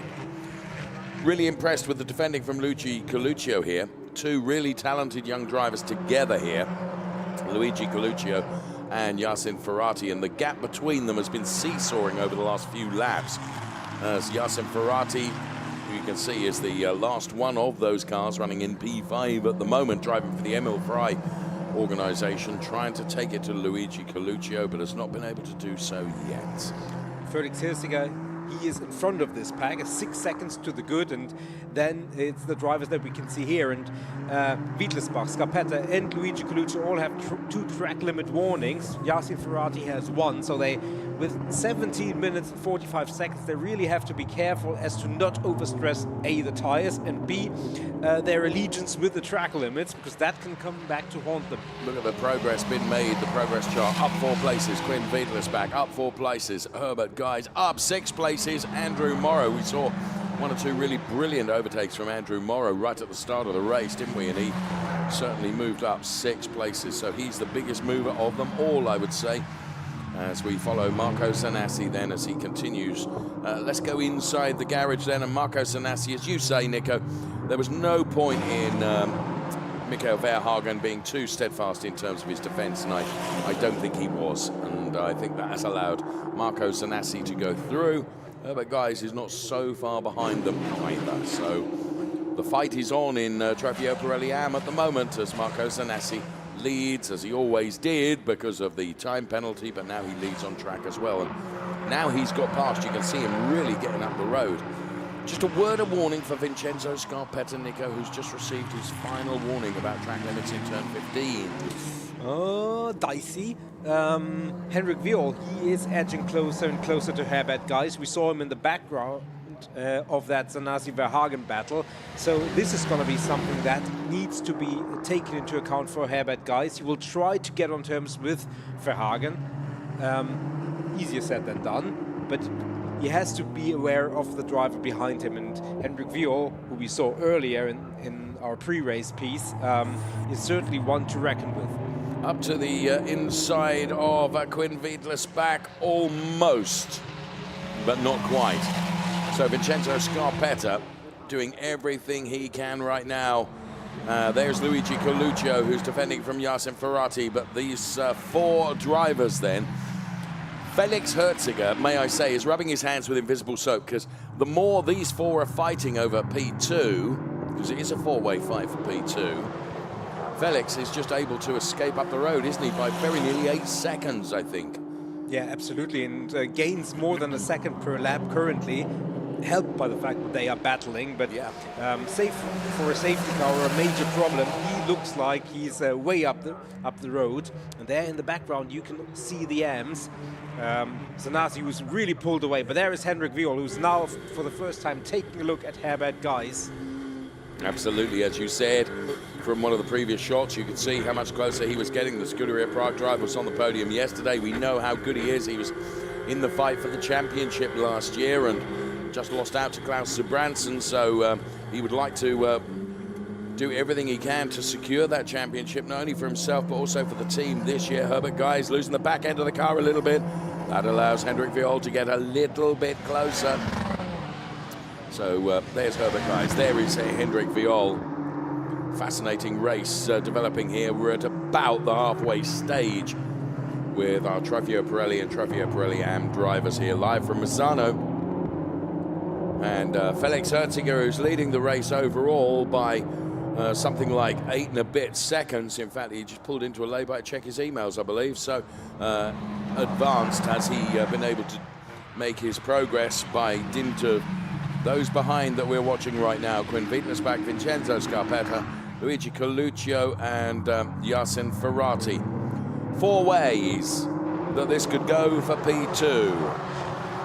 Each and every one of these 4 drivers in this little gaggle or pack, whichever you prefer, have got the ability and the pace to be able to take that P2 place.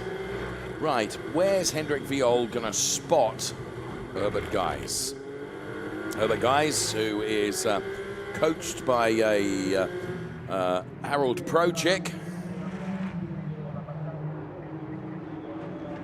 Harold Prochik, no bad driver himself, and he of course will be encouraging Herbert Guys to make that car as wide as possible and resist the ravages of car right behind him of Hendrik Viol. Let's go back to this battle in Trofeo Pirelli. Cars with the red strips across the top of the windscreen.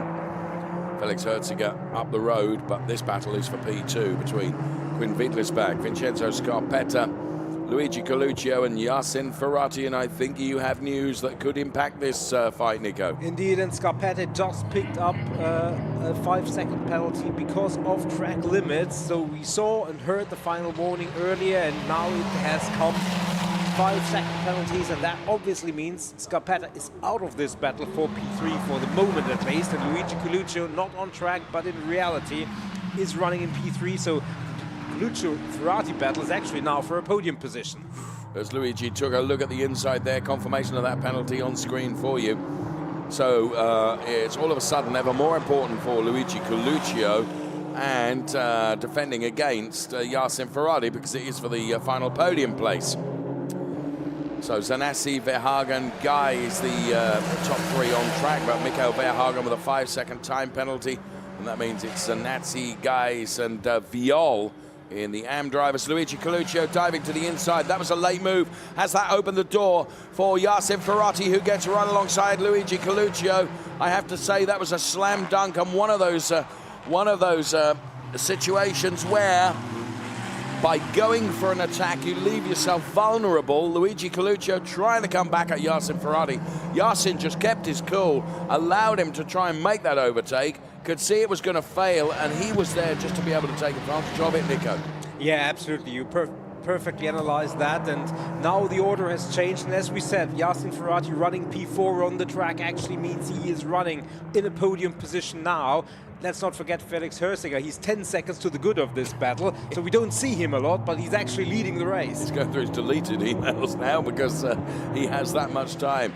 Felix Herziger, what a brilliant weekend he is having here in the Misano World Circuit. And Yasin Ferrati, now he's been released from the cork in the bottle, which was Luigi Coluccio seemingly. He is up the road like a stabbed thing. I mean, going so quickly. Hendrik Viol has still not been able to dispatch Herbert Guys, which is all credit to Herbert Guys in his brilliant driving. Goodness me, so much going on as there Hendrik takes a slightly unorthodox route by taking as much of the curb as he is deemed allowed to do. It didn't pay off. Let's run the telemetry on the Hendrik Viol car now as he accelerates out of turn 16 up to 180, make that 90, make that 217 kilometers per hour before a little dab of the brakes going into the chicane as the Hendrik Viol car continues in this P4 position on track, but P3 in reality because of time penalty for Mikael Verhagen. And talking of time penalties, Hannes Laskowski has just picked up one as well, and he's running down there P7, I think, in the AM drivers. Absolutely, and there's Hendrik Viol, who needs to be patient. Obviously, points important. He would love to get past Herbert Guys, and probably would like to do it in a similar way as Yasin Ferrati did. You know, just picking up the pieces. And, well, credit to our race leader. He's running on his own, so we don't see him a lot. But here he is, Felix Herziger, way up the order, up to 11 seconds. That's extraordinary, isn't it? What a fantastic time he is having of it here in Misano. Yasin Ferrati, look, as I say, once he got past Luigi Coluccio, you could see the pace that Yasin Ferrati had. Now, Yasin Ferrati, it looks like this is for P3 on track. Of course, Vincenzo Scarpetta has got that time penalty. You can see that, the graphics on the left-hand side of your screen. You see the little red bar right at the end. That indicates a time penalty, and that's been picked up for track limits. So it is Yasin Ferrati P2. What Yasin wants to do now, within the 9 minutes plus 1 lap remaining, he wants to get past Scarpetta, who is preventing him getting on terms with Quinn Wittlisbach, which is where Yasin wants to be. Yes, absolutely. We had a 1-2-3 for Switzerland yesterday. We did. And with Scarpetta out of the picture, it looks like it could be a repeat of that. Yes, we'll see. We'll see. We've got 8.5 minutes plus 1 lap. For the Pirelli drivers then, it is Herziger, Wittlisbach, Scarpetta on track, but it is actually Ferrati that is P3. And for our AM drivers, Sanasi, Verhagen, and Guys, but Verhagen with a time penalty, which brings Hendrik Viol into the mix. Yeah, and there was Ferrari, and he was almost alongside. He's now on the outside. Not all the way around the outside. If he can keep it alongside, he will have a good chance, but I think that's too much to ask there. But he has got a lot of momentum, so this is a long straight. He's got a lot of momentum and a lot of bravery as well, Nico, for trying to hang it around the outside there. Brilliant stuff from the talented young Yasin Ferrati. Great driving from both of them, respectful. And they are pushing for all they're worth. And of course, this is allowing Luigi Coluccio to get back into it. Yeah, definitely. Coluccio obviously would like to get that position back and get onto the virtual podium. Yeah. But thus far, he's not been able to really take it to Ferrari to slow him down. So Ferrari is mounting the pressure on Scarpetta again alongside, but on the outside going into the next turn. Can he keep it alongside? That would give him the inside on the chicane. He's trying. He was squeezed a little bit, wasn't he? Yeah, not quite alongside enough. But with 7 minutes and 10 seconds remaining, this is going to go down to the wire. And there's Coluccio. Dive to the inside. And I'll tell you what, fair play. I mean, roles reversed. It was roles a similar reversed. spot on the track, if not exactly the same. And Coluccio, thank you very much, Yasin. I saw what you did. Do that again. It was a photocopy, wasn't it? So now Ferrati has got to try and do it all over again. And of course, it's played nicely into the hands of Vincenzo Scarpetta, which is actually academic because of his time penalty, but nonetheless. Hendrik Viol has got past Herbert Guys. Well, so there you can see, and Herbert Guys coming back at Hendrik Viol right now. So where on the track did that happen? I'm sure we'll get a replay of that. Hendrik Viol going past Herbert Guys, and that is for P2 in the Trofeo Pirelli AM race. It is Marco Zanassi from Hendrik Viol and Herbert Guys right now. And who is that, Nico? Looks like it's Jill Renman, who's just shown us in the pits. Now has come out again, but didn't look proper the way he came out of the pits. So we'll keep an eye on that, whatever happened there. But yeah, Hendrik Viol, he has overtaken Herbert Guys on the track, putting him in P3. Here it is. Let's see this overtake. So tracking, taking a look. Is he going to sell him a dummy? No, he's not. Well, fair play to Herbert Guys, who left him racing room as well, because he's gone through. Hendrik Viol, we were on board with him, and he gets past Herbert Guys. And the Scuderia Prague team were, I suspect, very, very happy about that. You can see the nerves and anxiety inside the garage, can't you? Yeah, and it was close between the two of them. Yes, it was, but fair. Yeah, absolutely. We have double yellow, as you can see. At the end of the chicane, that has to be for the Jill Renman car. I agree. We do have a safety car being called for. Oh, that could change things with merely 5 minutes plus 1 lap still to go. Yeah, well, recovery teams didn't have too much work here, it has to be said. No. For the most part, and they've been quick about what they had to do. Be quick about it. There is Jill Renman He on has to board. abandon the car. Yeah, whatever. There was something that must have ailed the car, and he decided to come out again, but wasn't able to continue. So unfortunate for him, bad luck. But where the car is, no doubt it has to be recovered. And with merely 4.5 minutes plus 1 lap, we could get a 1 lap dash for cash, couldn't we? But it depends how quick the recovery operation is. Yeah. Well, we look forward to whatever happens, and obviously we like to see the race finish under race conditions. Safety obviously always of paramount importance in the Ferrari Challenge, and so race control will decide whatever is possible. There is the safety car, and there was the car, and there was the driver of said car that unfortunately beached on the side of the road. Yes, it is. So the recovery team will attend to that straight away. Felix Herziger, you have to feel for him, Nico. He had built up such a margin. And of course, when the safety car comes out, there are always winners and losers. And Felix is undoubtedly big loser with the safety car period, depending, you know, if we stay behind the safety car until the race end, then it's kind of academic. But if we do go back to racing, the likes of Quinn Wietlisbach, Luigi Coluccio and Yasin Ferrati are going to think, here we go. Yeah, other losers, obviously everybody who has a penalty, because all the gaps have dissipated, and that means everybody's bunched up, and therefore 5 seconds, which might have been 1 or 2 positions, can all of a sudden turn into 4 or 5. Yes. So there is no adjustment of penalty if you finish under the safety car. No. Fair or not, that's how it is. 3 minutes remaining plus that 1 lap. I guess more than 1 lap at the end is not going to be possible. Let's see what happens. They're currently in the 2nd sector. Safety car would have to indicate that it's coming back in once they reach this point on the track next time around. Yeah. We'll keep our eyes and ears on everything. I bet you a cup of fine cappuccino that we will get 1 lap. I won't hold that bad. I'm with you on that, and I hope that we will get more racing. But you and I both know a lot can happen in a lap, particularly when you've got 20 cars bunched up together. Absolutely. So 2 minutes, 15 seconds. Can't quite make out the point where the Jill Renman car is stuck from our point of view here.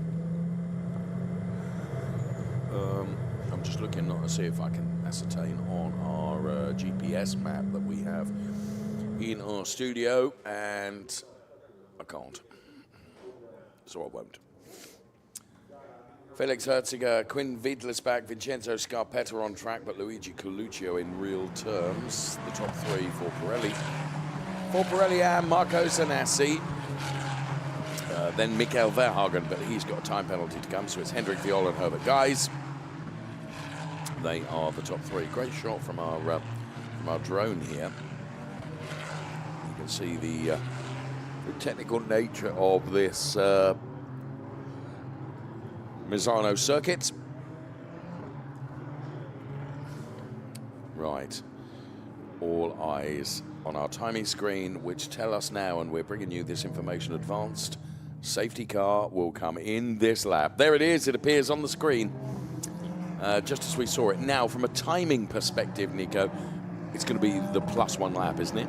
Yeah, absolutely. I mean, even on a race pace, this would not be enough to cross the timing line before the clock has hit quadruple zero. So it's going to elapse on this lap. The safety car will come in, and it's going to be the +1 lap, the 1 lap dash for glory. Felix Hirziger, he built that gap. He didn't have to overstress his tires, which is an advantage. He doesn't have any track limit warnings, which is also an advantage.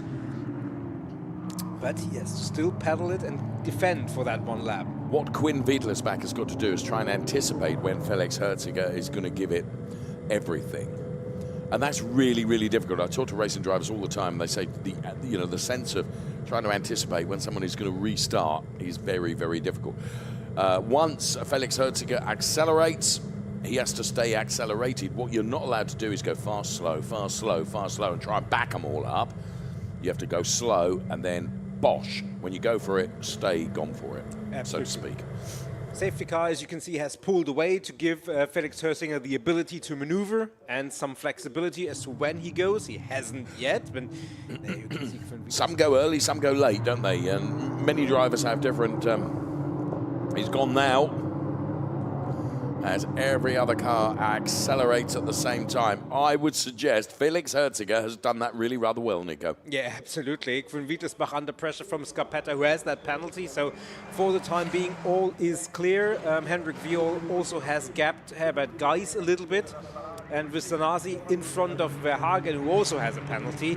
No immediate threat for changes of position that would matter in the standings, but Scarpetta doesn't care about that. No, he still wants to be P2 on the track. Oh, and he dives to the inside of Quinn Wiedlisbach. Let him go, let him go.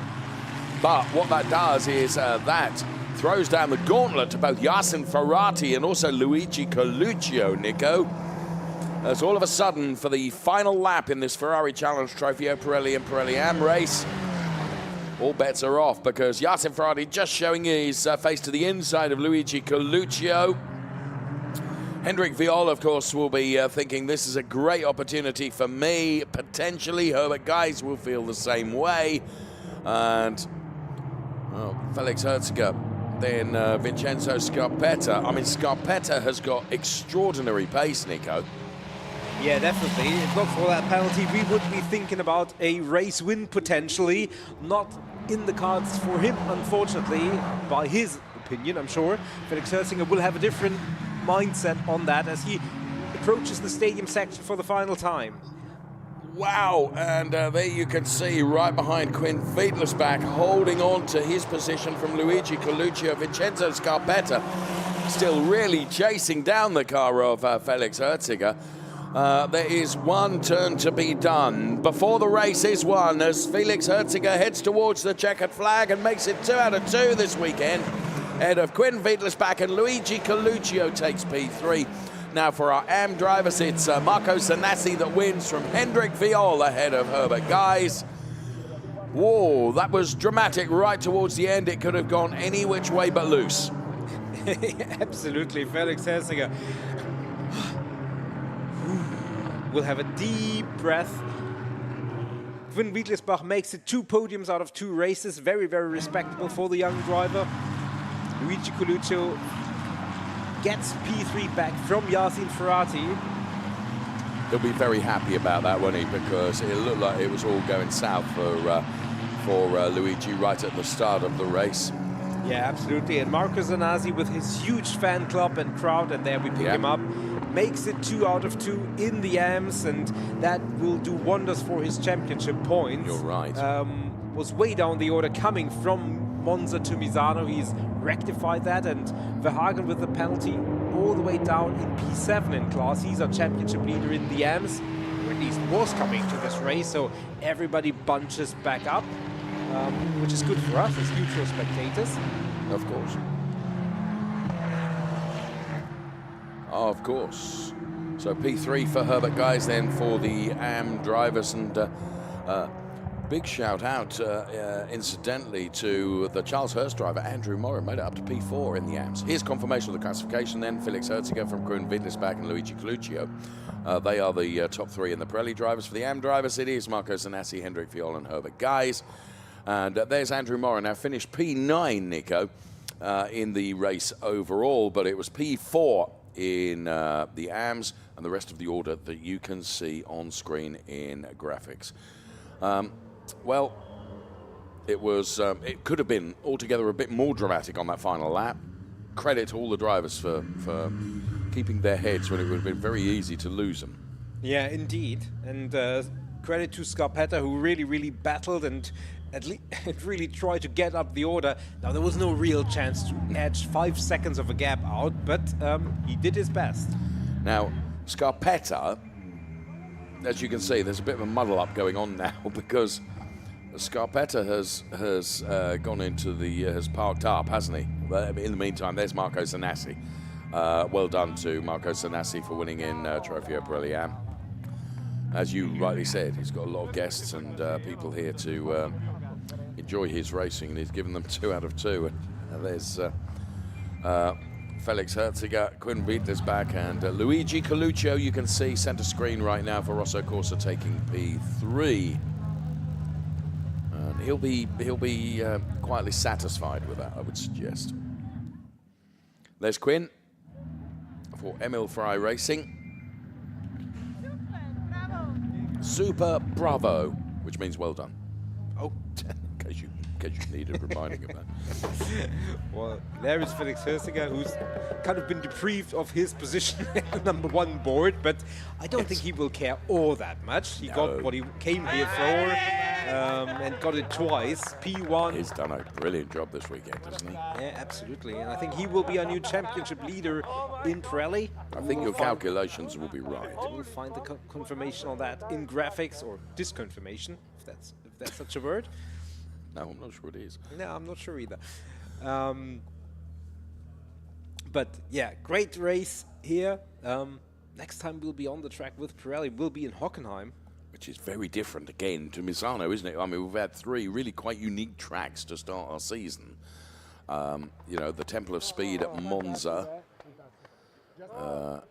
Then here in, oh, look at the congratulations. And here in Misano, and as you say, up next into into Hockenheim. Another track steeped in history. Yeah, no question about that. Well done. I spoke to him at breakfast this morning, Felix. I said, the emotions we saw on the podium yesterday, real? He said, oh, for sure, absolutely, Dave. So, suspect we might see some more of those today, Nico. We will see. So you can see the podium above the pit lane here and above Parfumé, which is where the drivers will be heading in due course, just as soon as they can. We will hear from both our drivers, the winner in Trofeo Pirelli and also the winner in Trofeo Pirelli AM, of course. So as you can see, winner interview coming up, and the first that we will be hearing from will be Felix Herziger, who drives for the Ineco Reparto Corsa Ram team, who have had a jolly good time of it today so far. And that's the car. I love the colour scheme that has been adopted by the driver and team on that number 30 car, and that's something I'm going to ask Felix about when I next sit down and have a cup of tea with him. Okay, he's with Ludovica right now because it is time for the Trofeo Pirelli winner interview. Well, Felix, congratulations. You conquered Misano circuit to win in a different condition. Today you made a 2 perfect start. Can you tell us more about your race? Yeah, again, a perfect start. Very happy. That made it a lot easier. However, in the start, it was very difficult to find out where to brake and where the grip was, because we had rain on the windscreen. So I was like, that's a bit dangerous. So I just took it safe, took my time, and then when I started to feel comfortable, I just kept inputting the lap times. And yeah, for me, it's incredible to have 2 wins now after Monza, which was a heartbreaking weekend. To have everybody at home watching, David, you too, my girlfriend as well, and it's just incredible. And for me, couldn't have asked for more. Thank you for your time and congratulations again. Thank you. Thank you. Well done, Felix Herziger then. Brilliant job done. As he says, it was a heartbreaking weekend for him in Monza. So this is, and I know I say it so many times, motor racing can be beautiful. It can also be very brutal, and you've got to pick yourself up from it as well. So he's done that, and he's done it in the best possible style by making it 2 out of 2 here in Misano. Another driver that makes it 2 out of 2 is Marco Zanassi, and he is with Ludovica right now.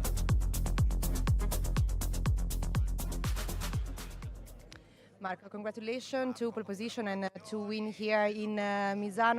You built a perfect weekend with your coach Andrea Belicchi that in this race push you for a perfect result.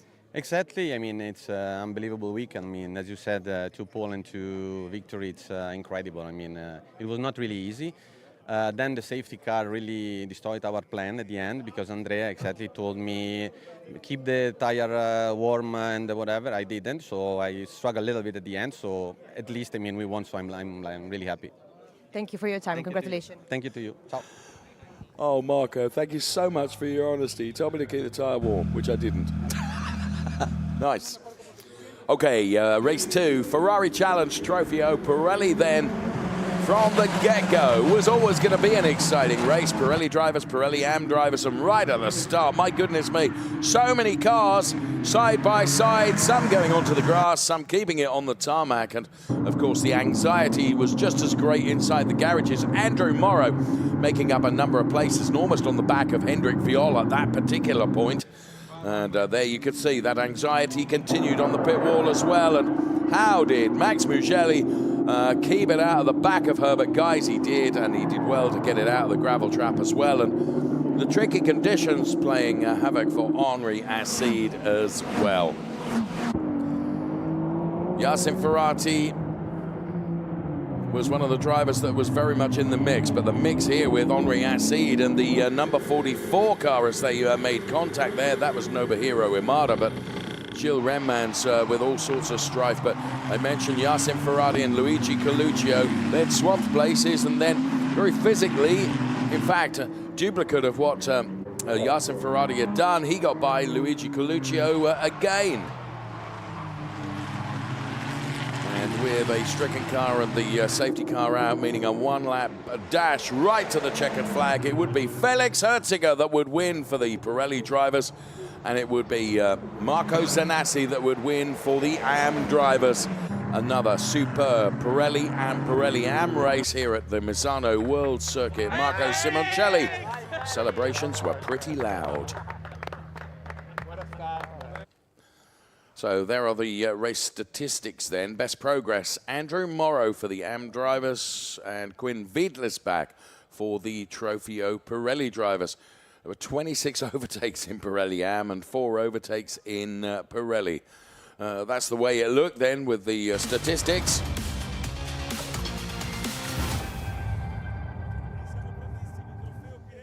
We await the voice of Michele Mambelli to bring our drivers out. Double podium, of course. We'll have the Pirelli podium first of all, and then it will be the Pirelli AM podium. Here comes Luigi Coluccio to take P3.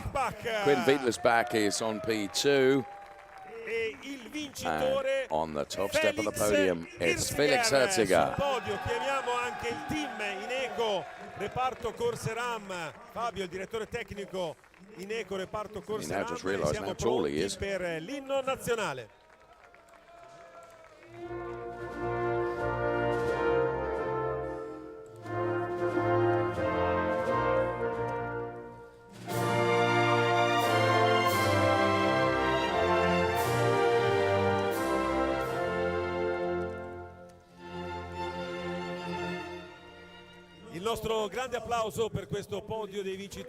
So the anthem plays out for our race winner then, Felix Herziger. Right now it's trophy presentation times. Here comes Niklas Nielsen, Ferrari factory driver, to make the trophy presentations. First of all to Luigi Coluccio for taking P3. Quinn Wiedlisbach for P2. And then on the top step of the podium, Felix Herziger. And of course, the Inico Riparto Corsa Ram team will be in receipt of the team's trophy. And then Pirelli as well.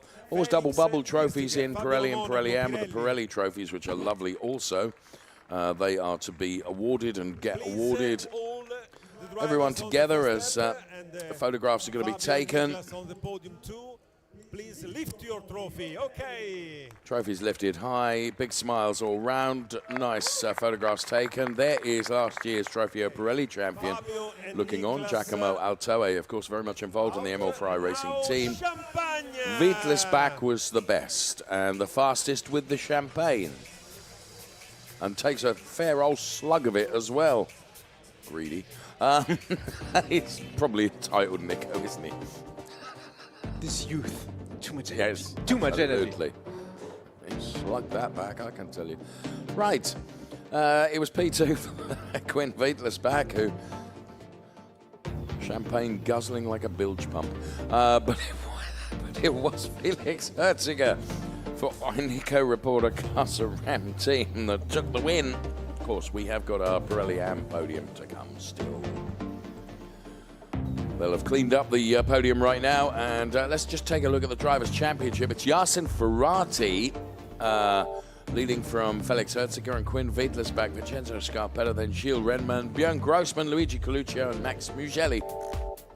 They are our Trofeo Pirelli. Oh, of course, Dylan Medler. Shouldn't forget Dylan, who, as we speak, is racing in the North American Ferrari Challenge in Daytona. Here comes the AM podium then. We'll be seeing Herbert Guys, Hendrik Viol, and Marco Zanassi. There is Herbert Guys. Well done, Herbert. And well done, too, to Hendrik Viol.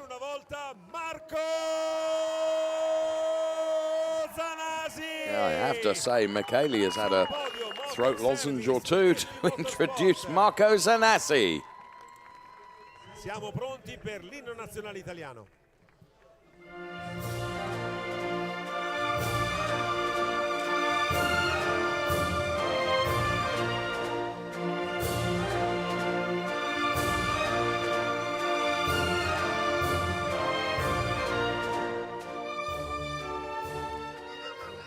Applausi, applausi, applausi. And we can see all the flags above the podium. And Marco Zanassi on the top steppers. Here comes Niklas Nielsen once again to do the trophy presentations. First of all to Herbert. Guys, well done Herbert. Well done Hendrik Viol. And well done to the Scuderia Prague team. And well done to Marco Zanassi. 2 out of 2 this weekend here. And of course, team to receive a trophy as well. And Pirelli making the Pirelli trophy presentation as well from our tyre partners Pirelli. Fabio Monaco making that Pirelli presentation. Everyone together for the photographs. Lift your trophy up high. For our Ferrari Challenge Trofeo Pirelli AM podium. And now, driver, wait a second, please. Out our guest. Wait. Champagne, I'm not going to predict anymore. I think it was Viol, wasn't it? Or was it guys? Dead heat, I would say. But very unlike a German to admit to that. Whether it be Herbert or you, I immediately thought you were going to say it was Herbert. Here's Herbert. Here he is, taking P3. For Maranello Motors Pro Racing, well done Herbert, guys. For Scuderia Prague, well done to Hendrik Viol, he takes P2. But a special well done to the Motor Service Panetti Motorsport driver Marco Zanassi, who has maxed his haul of points this weekend and made it 2 out of 2. Well done, Marco. We will take a look at the Drivers' Championship points, which I feel will be in the favor of this driver. Here they come on your screen right now. Well, Marco Zanassi moves up to P1 in the Drivers' Championship ahead of Mikael Verhagen and Hendrik Viol. It's Andrew Morrow, P4, then Francesco Galli and Herbert Guys, Henri Acide, Hanno Laskowski. They occupy the top 8 positions ahead of NM, Danilo Del Favro, Rafael Duran, Otto Blank, Gianmarco Mazzialetti, James Owen and Armin Arifpour from P9 to 15. Then it is Nobuhiro Amada, Martin Havas, Andreas Berg Sorensen, and Faisal Shayer. There we have it. Trofeo Pirelli races for the Pirelli drivers and the AM drivers done and dusted. Their next races, of course, will be at the Hockenheim Ring.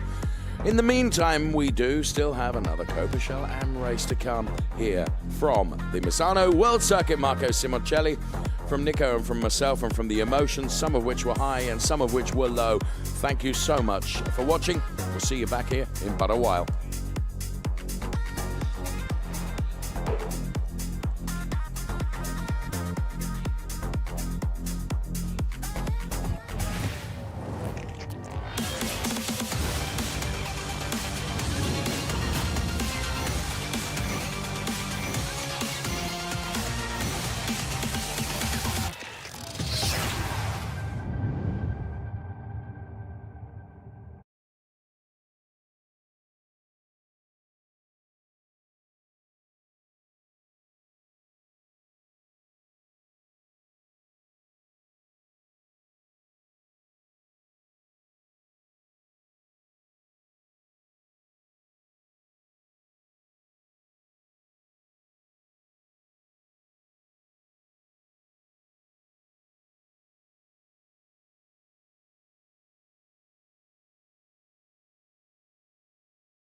Hello everyone, welcome back to Misano. And it is round 2 of Ferrari Challenge for 2025. Here at the Misano World Circuit Marco Simoncelli. Weather conditions are slightly different to that we've experienced over the days that we've been here, because as you can see with the brollies held aloft, it means that it is raining, and I am being told that the start will be behind the safety car because the weather conditions have changed fairly dramatically in comparison to the previous races that we have had here. So on behalf of everyone, welcome to the Adriatic coast and welcome to Misano. And as you can see, it is certainly wet. Rain was always predicted for this final day of the second round here in Misano. From here we head off to Hockenheim, where rain would also be a possibility, I would suggest. Then it is Brno in the Czech Republic. Then 2 dates in Valencia that will form rounds 5 and 6. One in June, one in July, Valencia and Barcelona. Then it's Spa-Francorchamps in September before the Finale Mondiale in Mugello, which is mid to end of October. And what an event that will be. And Brolly's up, as you can see. Now, talking of Hockenheim, which is where we head off to next. Nico alongside me here of German. It's not unfair for me to say at Hockenheim, the weather conditions could be like we see today, could be like we saw yesterday. Yeah, everything's possible. Good afternoon, everybody. Welcome to the final race here in Misano.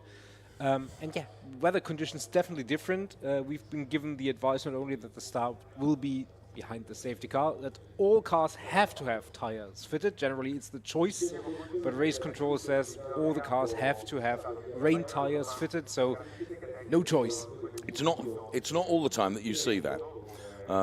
You know, sometimes it's declared a wet track and, you know, it could be a bit damp and some drivers might gamble and run on slicks. But on this occasion, you're absolutely right. Race control have mandated that all cars must have rain tyres fitted. So Pirelli, of course, produce supreme wet weather tyres, and that's what every single car has got to have shod on it, Nico. Yes, indeed. And it is a little bit of a new experience for the drivers. They haven't been here in Misano with a 296 challenge in the rain. So they have had dry conditions throughout the week. And that means very little data in terms of the track, setup, etc., and experience for the drivers. So that will make it extra challenging here today. What I found interesting in some of the earlier races that we have had today, where the track conditions have been damp rather than wet, is that, by Jiminy, you're absolutely fine on the tarmac, but once you get onto the painted white lines, if you go offline just a little bit, it's going to bite you, because it's really very, very different. There's Boris Gideon, who'll be going from P3. Kevin Chechon, his driver coach, just offering his final words of advice ahead of the start of the race. He goes from P3. Sven Schirmer going from P2, and Andreas Gernig going from P1. Let's take a look at what has happened before.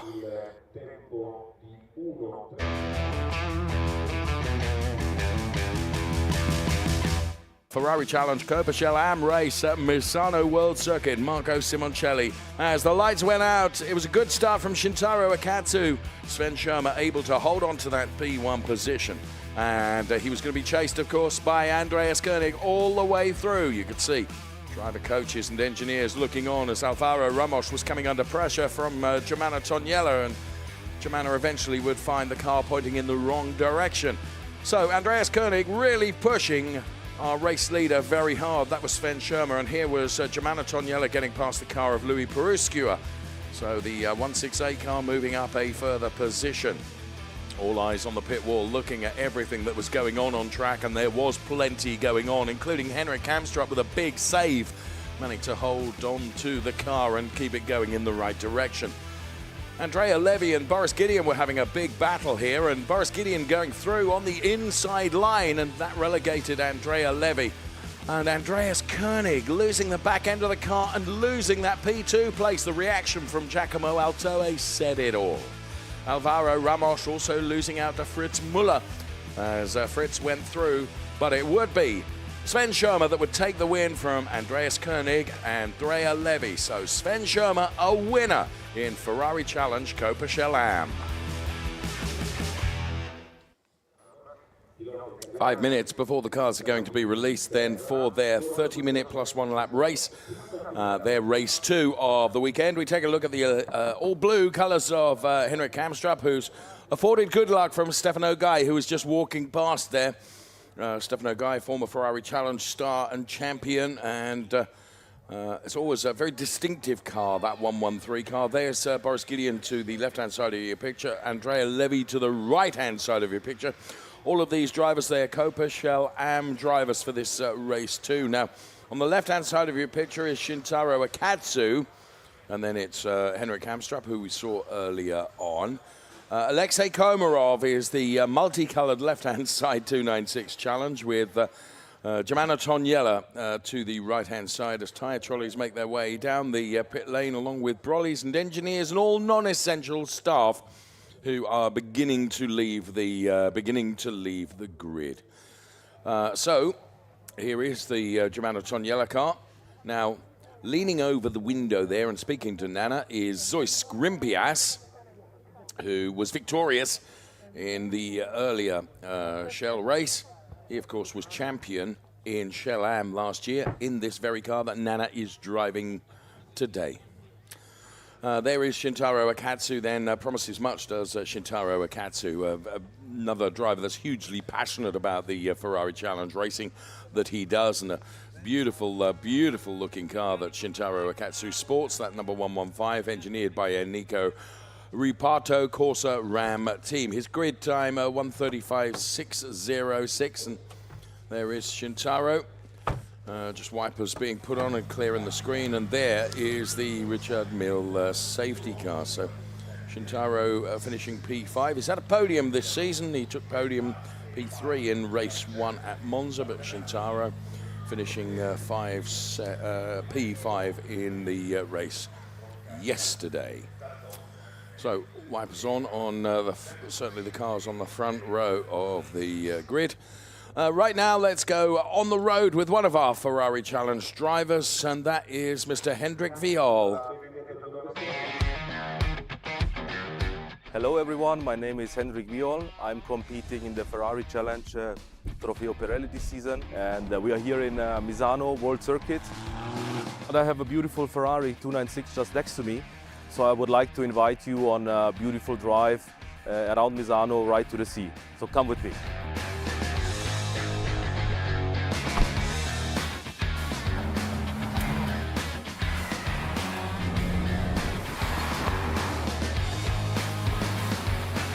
Welcome back everyone. So whilst we are driving to the sea, I want to take the chance and explain you the Ferrari Challenge itself a bit closer. It's a worldwide challenge series and I'm competing in the European part of it. The interesting fact is that we're all using the same cars, the excellent 296 Challenge, which is an unbelievable car to drive. You just get that extra special feeling when you get in one of those cars, when you drive them, when you get to enjoy them, something truly special, and I'm a very lucky person to be able to experience all of this.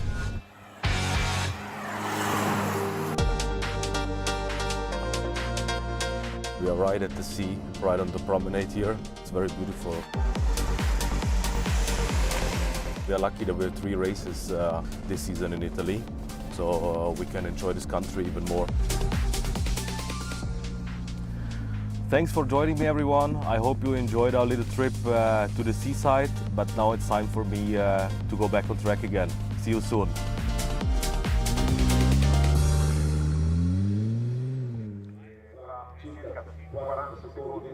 Thank you so much, Hendrik Viol, then, who drives for the Scuderia Prague racing team, and he's done his 2 races for the weekend around this 4.236 kilometer track, which features 16 turns.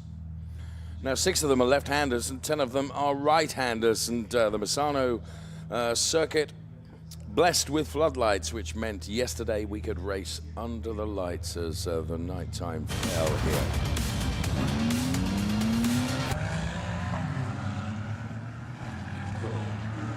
Today, however, the cars are released behind the safety car, which means, actually, Nico, the race has started. Indeed, because we're under the safety car start conditions. That means there is no information lap as we usually have.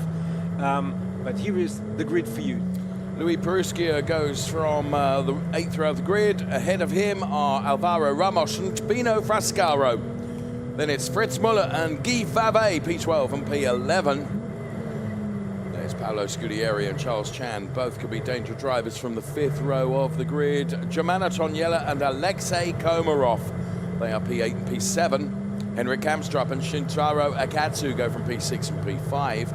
Onto the 2nd row right now with Andrea Levy and Boris Gideon. And then going from the front row of the grid, it is Sven Schirmer and Andreas Koenig. And Andreas Koenig putting it on pole position with the lap time that he was able to garner in qualifying. And we're going to hear from him right now. Pole position for Andreas Koenig. So I felt much better in the afternoon. Qualifying was good. The team also wanted me to try to get an early fast lap, which I managed. And I'm super happy that after a bad Monza, I actually got back on P1. That's an incredible feeling. So thanks to the team. So Andreas Koenig then, as he says, he had a torrid time of it in Monza. But he's come back with something of a vengeance here in Misano. Nico took P4 in the race yesterday. Now, as I understand it, we're going to have 2 laps behind the safety car. We are on the first of those 2 laps, and then the cars will be released. But in single file, of course, what they're doing is just protecting the drivers' interests here, allowing the drivers to get to grips, that being the operative word, of the track conditions as they are.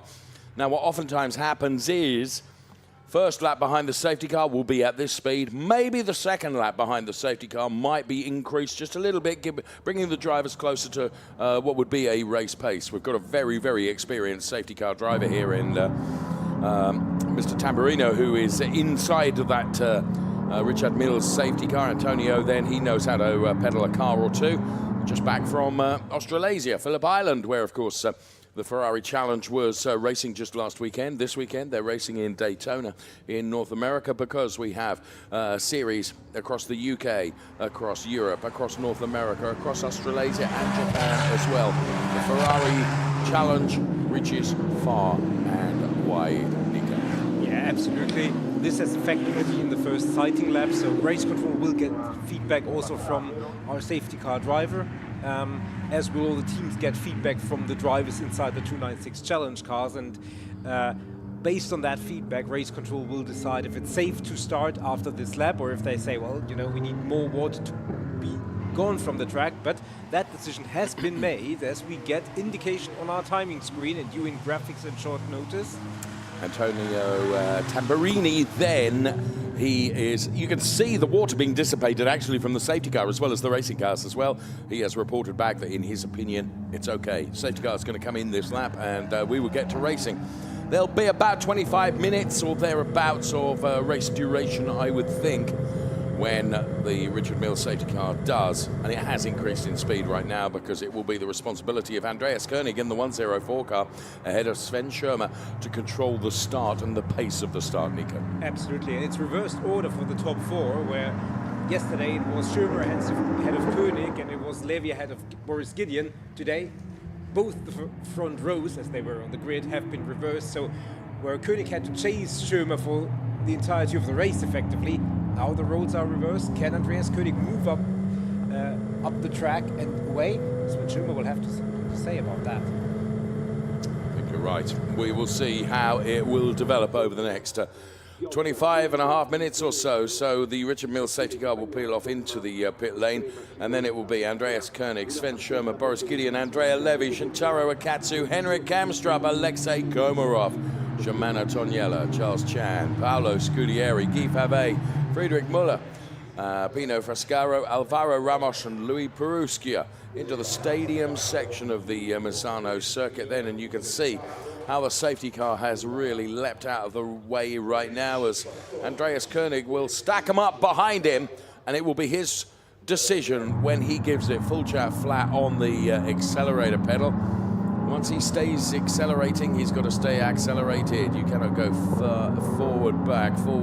You've got to be constant, and that's to be fair to all the other drivers. When's he going to go for it? My guess is middle of turn 16. that's when he'll give it everything he can. Give it all the beans. Sven Schirmer will try and anticipate that as well. Let's go racing. Here we go. We get the greens. It is a Ferrari Challenge Coppa Shell AM, live from Misano. Quite a lot of spray, which will impact those drivers that are behind the leading car. And as you can see, Andrea Levy already trying to make moves on the car that is running P3 at the moment, which is Boris Gideon.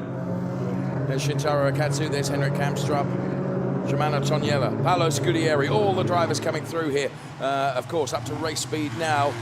And grip will be at a premium. Alexei Komarov really looking at the back of Henrik Kamstrup and just taking a look at the inside of the Henrik Kamstrup car.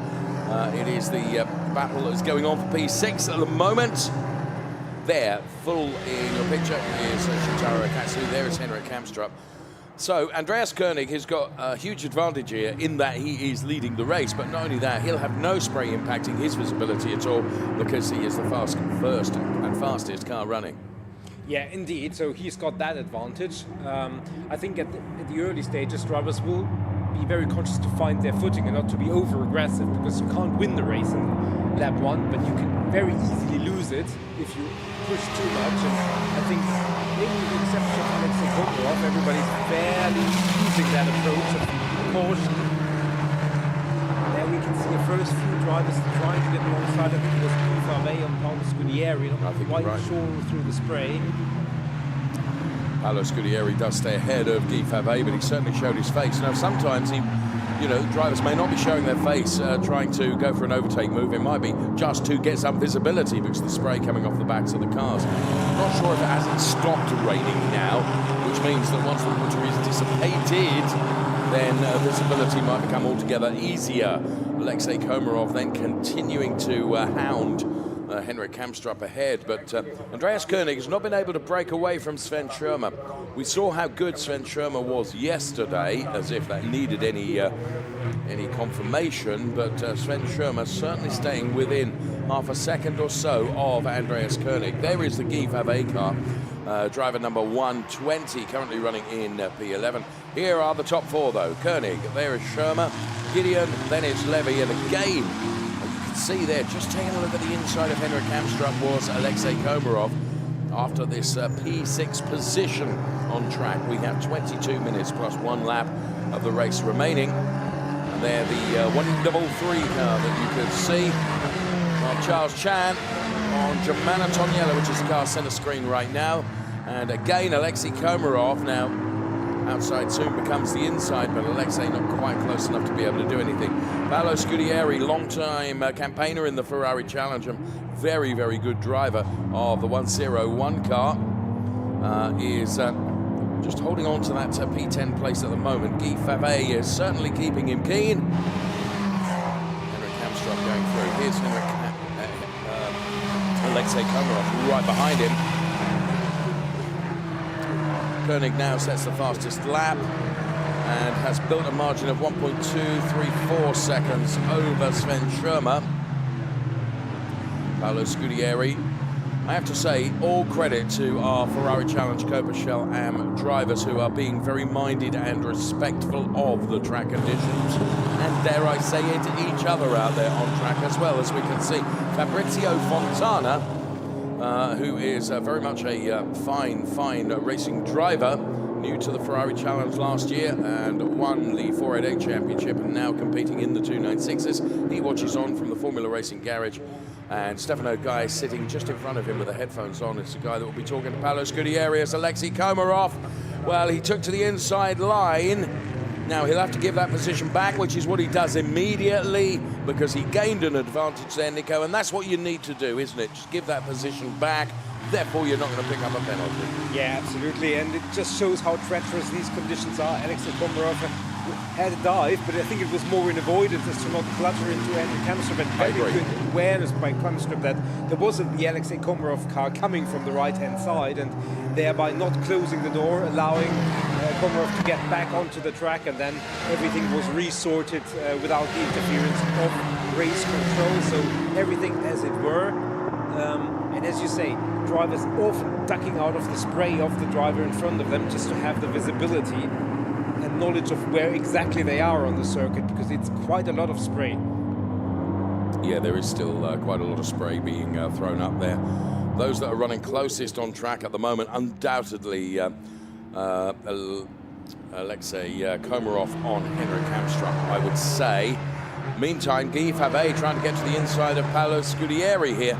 Or is he just diving out of the spray? I think that was more quick, and therefore he was. It was a genuine attempt at seeing if he could maybe get an advantage, but it wasn't to be done. Jemana Toniela still holding on to her position of P8 at the moment, with Charles Chan right behind. So P10, P11, the gap between the two of them is minuscule, just a couple of tenths. There is the Paolo Scudieri car as they put another lap in the book, and we have 18 and just under 19 minutes of the race remaining. Yeah, it will be interesting how the teams and the drivers and the driver coaches set up the strategy for this race, because there is a chance that there will be more rain later on, which will make overtaking even more difficult than it was at the beginning of the race. So it's a little bit of a question if you really want to go for an overtake, maybe do it fairly soon rather than leaving it to the very end, because that might be altogether more difficult then. Fair point. Right, Henrik Kamstrup has been under relentless pressure from Alexei Komarov here. You can see how the lap time has seesawed between the P6 and the P7 driver, but they certainly stay within shouting distance of each other. In fact, here comes Alexei Komarov, and now Shintaro Akatsu is being reeled in by Henrik Kamstrup. Henrik Kamstrup being pushed up the road a bit by Alexei Komarov. I mean, they're all quick, but Shintaro Akatsu is running in P5, so all of a sudden, this becomes a fight for P5, Nico, where Henrik Kamstrup is sat right in the middle there, trying to attack Shintaro Akatsu ahead, but he's also having to defend from Alexei Komarov. He doesn't want to leave himself vulnerable to the fast Scuderia Prague driver. Paolo Scudieri also flashing his lights furiously at Charles Chan, and once again, saw Guy Favre come out of the spray there, and just take a look as Sven Schirmer has got much closer to Andreas Koenig all of a sudden. Yeah, absolutely. It was more than a second, 1.2 seconds when they last crossed the sector line, and that is certainly not the case anymore. There is Henrik Kamstrup again, Komarov very close. And there is Sven Schirmer, who reeled in Andreas Koenig.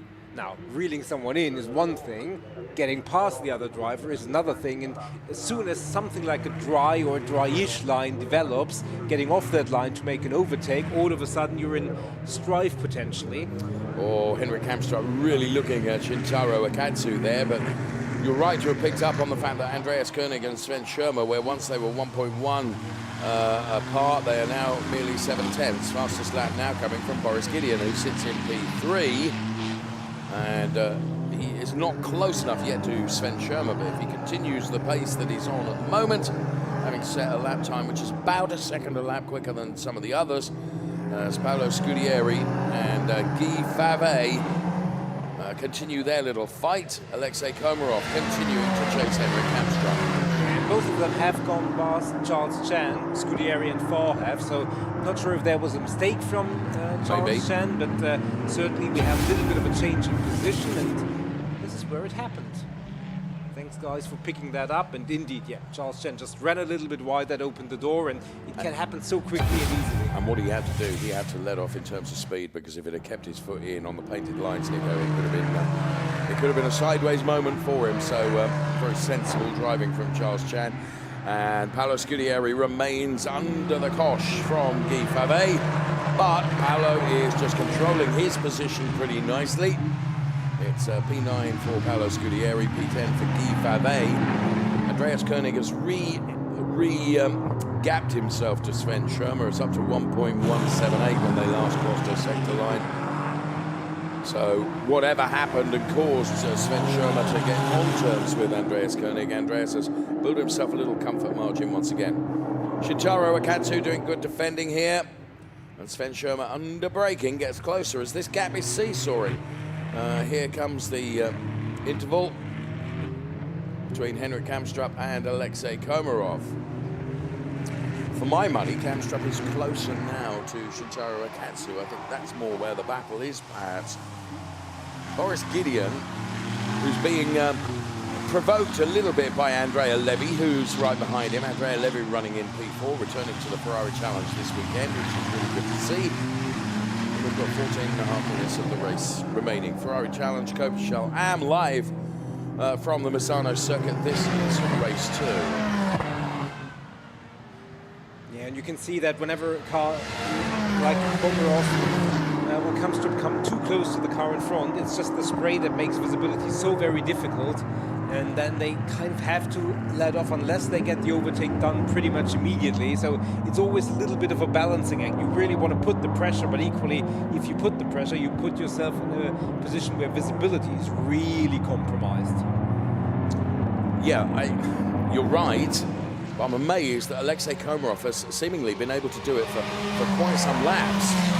And there is Alexei Komarov, center screen, but it's Shintaro Akatsu now. There's Henrik Kamstrup. There is the car of Alexei Komarov. So it's the battle that we're watching for P5, 6, and 7, really. There is Shintaro Akatsu, who holds on to that P5 position. Andrea Levy, P4 for Andrea Levy, who for my money is getting closer to Boris Gideon now. Boris Gideon had a terrific time of it at the Monza circuit, where I think he maxed out his points all completely. I think he had pole positions, race wins. Maybe he missed out on 1 point, you're telling me. Yeah, one fastest lap that he didn't secure, and there is Henrik Kamstrup now on the inside, and not close enough. Not quite close enough, but certainly sometimes it's enough to put the driver in front of you under pressure. But the line that Kamstrup used certainly makes him a little bit vulnerable to Alexei Komarov. We saw that in the races earlier. As I think Germana Toniella has. She gone by? No, she was already, sorry, ahead of Paolo Scudieri. It looked like Paolo Scudieri had just been a little bit off the line, but indeed he's off the line trying to get on terms with Germana and trying to move up the order. So we've seen that, drivers going on the attack and thereby making space for the driver in behind them to make an overtake. But what's happening here is, the more that Henrik is trying to attack Shintaro Akatsu, it's slowing Shintaro down. So all of a sudden, you've got almost 6 cars that are vying for positions. Andreas Koenig, 1.4 seconds to the good over Sven Schirmer at the moment with 12 minutes plus a lap. These two have broken away from Boris Gideon. Boris Gideon's review screen is full of Andrea Levy and spray and stuff. Meantime, all of these are bunched up together now. As you can see, Germana Toniella is almost on the back now of Alexei Komarov. Andrea Levy, sideways goes Boris Gideon. He's on paint now. He did well to control that. Andrea Levy will take advantage now. Boris Gideon, does he get out in front of Shintaro Akatsu? I think he does, but Akatsu will have momentum. And therefore, Akatsu, I feel sure, will be going by. Do you know what? That's a brilliant move from Boris Gideon if he was able to save that car and keep ahead of that battle. And he's done that. Does it play into the hands of Henrik Kamstrup, who is now close enough to make a move? It was what he needed. He needed a distraction for Shintaro Akatsu, and Boris Gideon provided that instant distraction.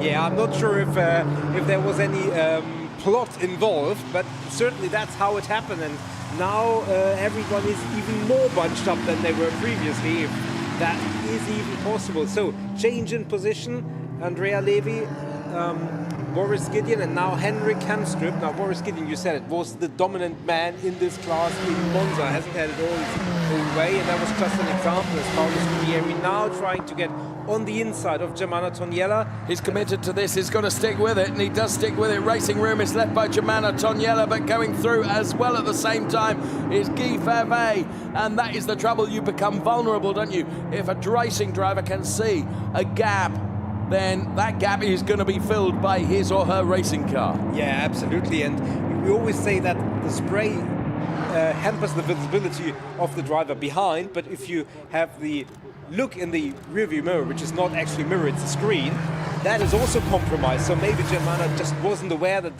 Guy Ferret was also trying to go through. I have to say, Boris very nearly saved this, you know.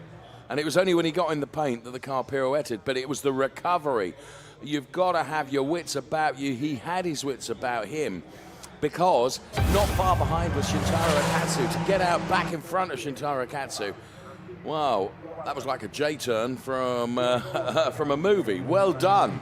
Yeah, absolutely. And Shintaro Akatsu now obviously finds himself down in P6. That could very quickly become P7 as well. Yeah, indeed. And Henrik Kemstrup has moved up the order, and there is now Paolo Scudieri, who is trying to... No. He saved that. He saved that. He got sideways, Nico.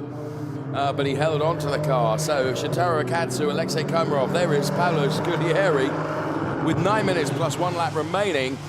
Weather conditions, visibility conditions, all playing into the rich mix that we have here with Ferrari Challenge Coppa Shell AM in Misano. Looking out the window, it looks like the rain has intensified a little bit again, and there is more spray now. At least it seems like there was a few minutes ago. And so that just... No, hold on to this. Alexei running wide. If he can keep it on the tarmac, not let the back end go. This is scary stuff. He did well to control it, but there was the chance for an overtake certainly was gone. Now Shintaro Akatsu runs a little bit wide, but he will have momentum coming out of the turn. But I think it's clear that the rain has picked up, and there is more spray now than it was a few minutes ago. 3 abreast almost, and Stefano Guy is looking at this. His driver Paolo Scudieri is right in this mix.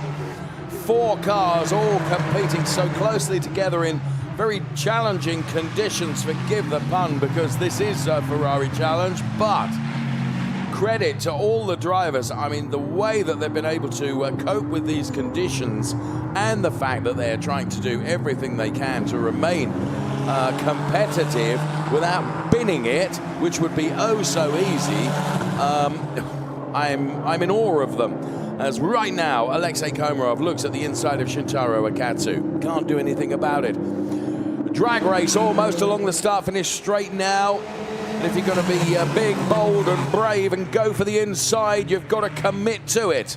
Alexei Komarov not quite close enough to be able to make that commitment on this lap. But we are gradually running out of laps, Nico.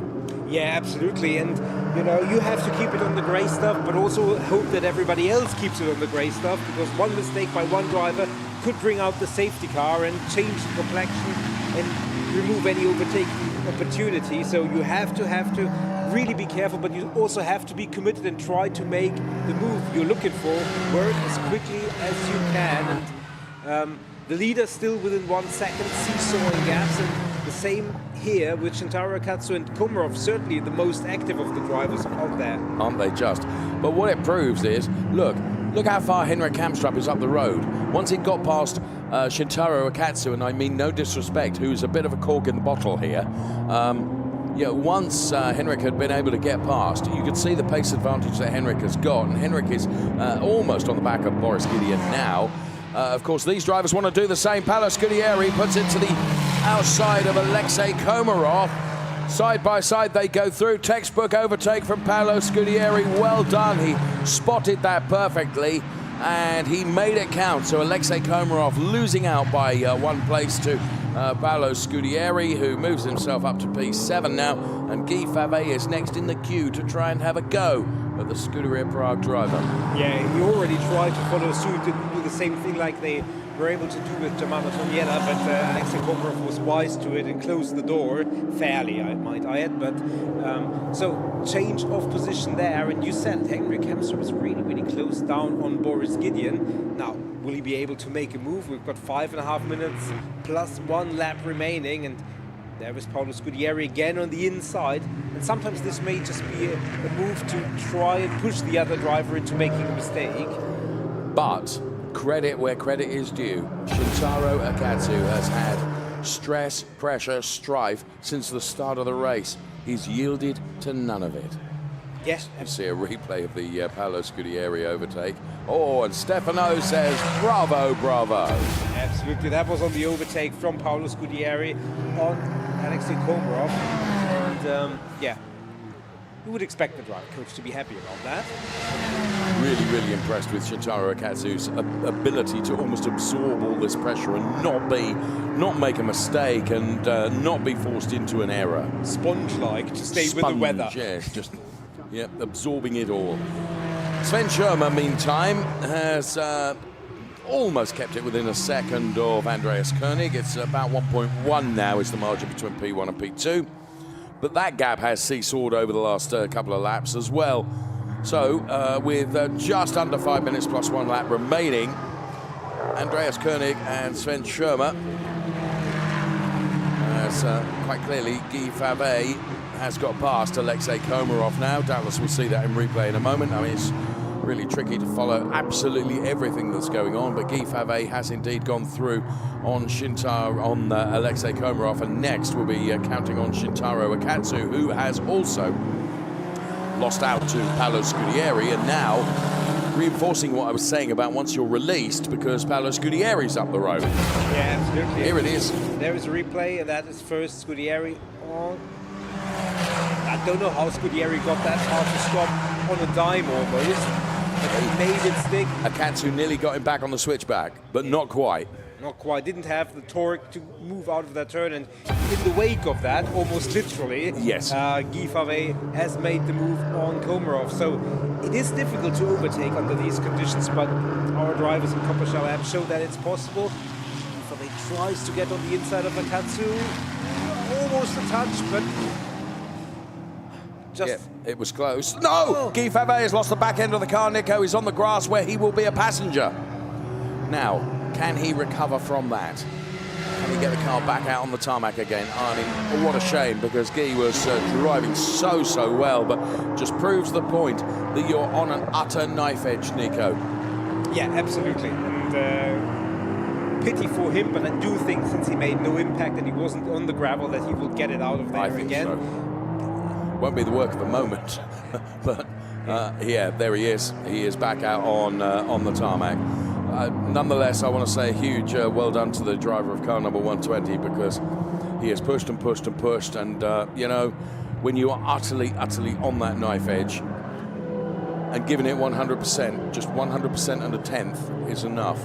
That's what happened. Yeah, absolutely, and great driving for all our Coppa Shell drivers. These are very difficult conditions, and as we said, they don't have a lot of experience in the wet with the 296 challenge, certainly not on this track, so very difficult conditions for everybody.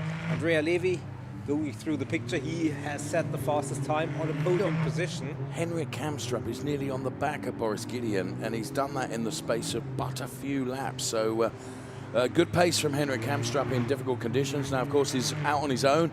He's not being threatened by Paolo Scudieri at the moment because he's far enough ahead, so he's able just to go about his business, isn't he? Here comes Alexei Komarov then on Shintaro Akatsu. So Shintaro Akatsu, and it's really unfortunate for the driver of the 115 car, because as one goes by, it's almost the door is open to a whole bunch of cars, isn't it? And that's what happened to Shintaro Akatsu, kind of one after the other. They've gone by him, as up the road have gone the likes of Paolo Scudieri and Henrik Kamstrup. But for the moment, he's defending steadfastly against Alexei Komarov. And if Alexei thought it was going to be easy to get past Shintaro Akatsu, then he definitely has another thing coming, as unfortunately Guy Favre has found another lawn manicuring moment. I think it's actually the same spot, just a lap further, and yeah. I mean, traction is really difficult at this stage of the race. Twin turbo, 3 litre, V6, 700 HP in excess of. Braver man than me. Better driver than me. Then isn't everybody. Andreas Koenig proving just how good a driver he is. Maintains that, in fact, he's really opened up now, 1.8. As Pino Frascaro is in. So when Andreas Koenig crossed the line, that means we're going to get this lap plus one more. Yeah, absolutely. So two turns of this 4.2 kilometer track for Andreas Koenig. He had a spin yesterday in the race and had a brilliant recovery, almost getting on terms with Sven Schirmer. Now he really has to hold it together for those 2 remaining laps, as does anybody else. The gaps are not too close for the most part. Komarov and Shintaro, this is the closest battle on the track. And this is the battle that's going on for P7. Shintaro Akatsu, Franico Rapato, Corsa Ram, and Scuderia Prague racing Alexei Komarov.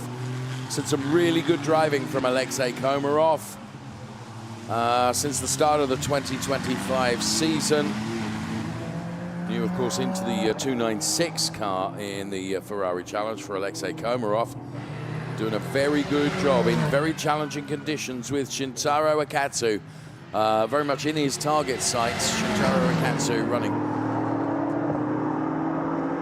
P7, right behind them, looking at Germana Toniela, there is the returning Charles Chan in the 155 car, who had a moment where he lost a number of places earlier on in the race, but right now is challenging Germana Toniela for the P9 place. And not far behind is Fritz Muller in P11. So still plenty going on in this Coppa Shell AM race.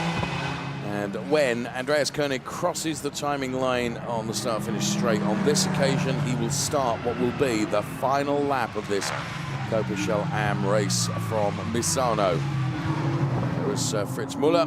The fastest lap now comes from Andrea Levy, and Andreas Koenig had crossed the line. We start the final lap of this Ferrari Challenge Coppa Shell AM race. So it's going to be a last lap dash for cash, potentially for Alexei Komarov in changing P8 to P7. He rounds the final turn to begin his final lap, and he's as close to Shintaro Akatsu as he's been. Is he going to have a go going into turn number 1? First of all, he looks at the outside, then a late move to the inside. Surely he's done enough if he can scrub the speed. Wow, that was pinch point perfect in terms of accuracy, Nico. He sold Shintaro Akatsu something of a dummy on the outside. Shintaro crossed to defend the line, and then Alexei Komarov, bang, right down onto the inside. But now he runs wide and gets sideways, allowing Shintaro Akatsu to get back on him again. This ain't over until the checkered flag is flying, as Germana Toniela is trying to buy into this little invitation-only party as well. Fantastic stuff, and really credit-worthy driving from all of our Coppa Shell AM drivers in really, really difficult conditions. Andreas Koenig, Sven Schirmer have been something of wet weather masters out there. And Andreas Koenig then, he too had a torrid time of it in Monza, has come here to the Misano World Circuit. Marco Simoncelli in that 104 car. And Andrea Levy is certainly having a go for P3 on Sven Schirmer. Sven Schirmer runs a bit wide, Andrea Levy goes through. It's going to be a change for P2, but it's Andreas Koenig that wins the race, and right in the final knockings, Andrea Levy takes P2 away from Sven Schirmer. He came from a long way back into turn 16, but Andrea Levy made it stick.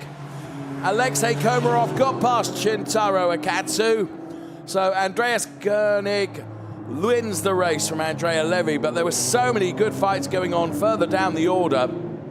And checkered flag flies for Alexei Komarov, who takes P7. He was behind Henrik Kamstrup and Paolo Scudieri, ahead of Shintaro Akatsu, Germana Toniela, Charles Chan, and Fritz Muller.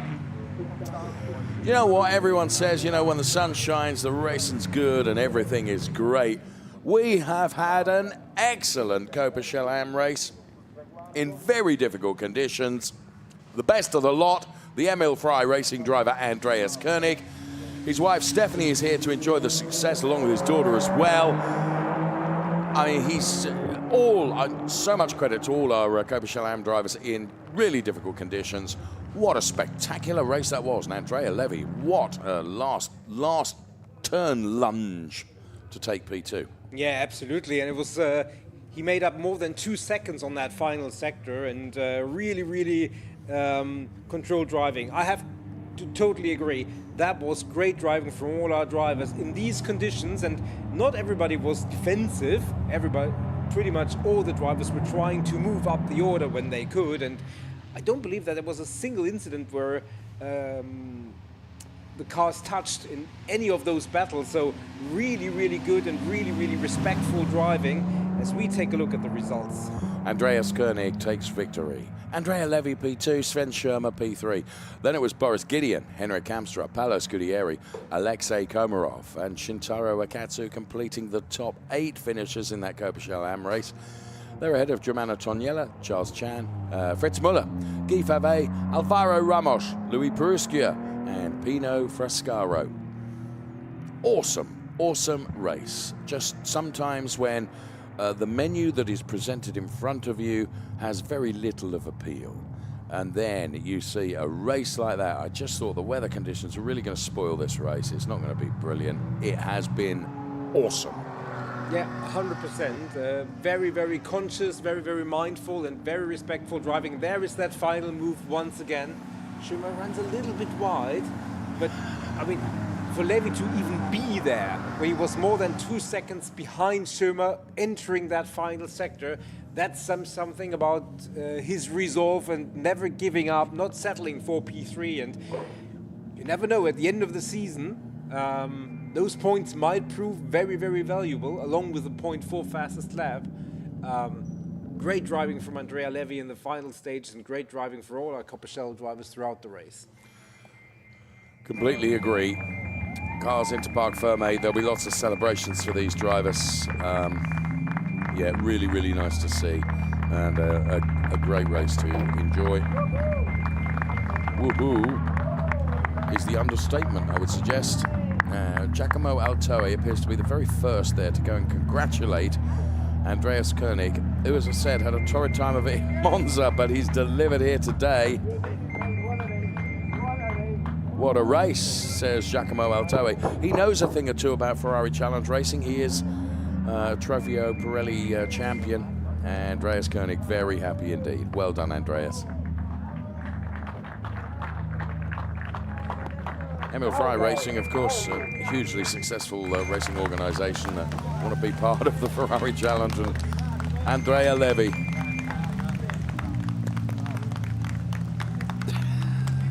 I think he's a bit chipper about that, you know. And Sven Schirmer, all smiles as well.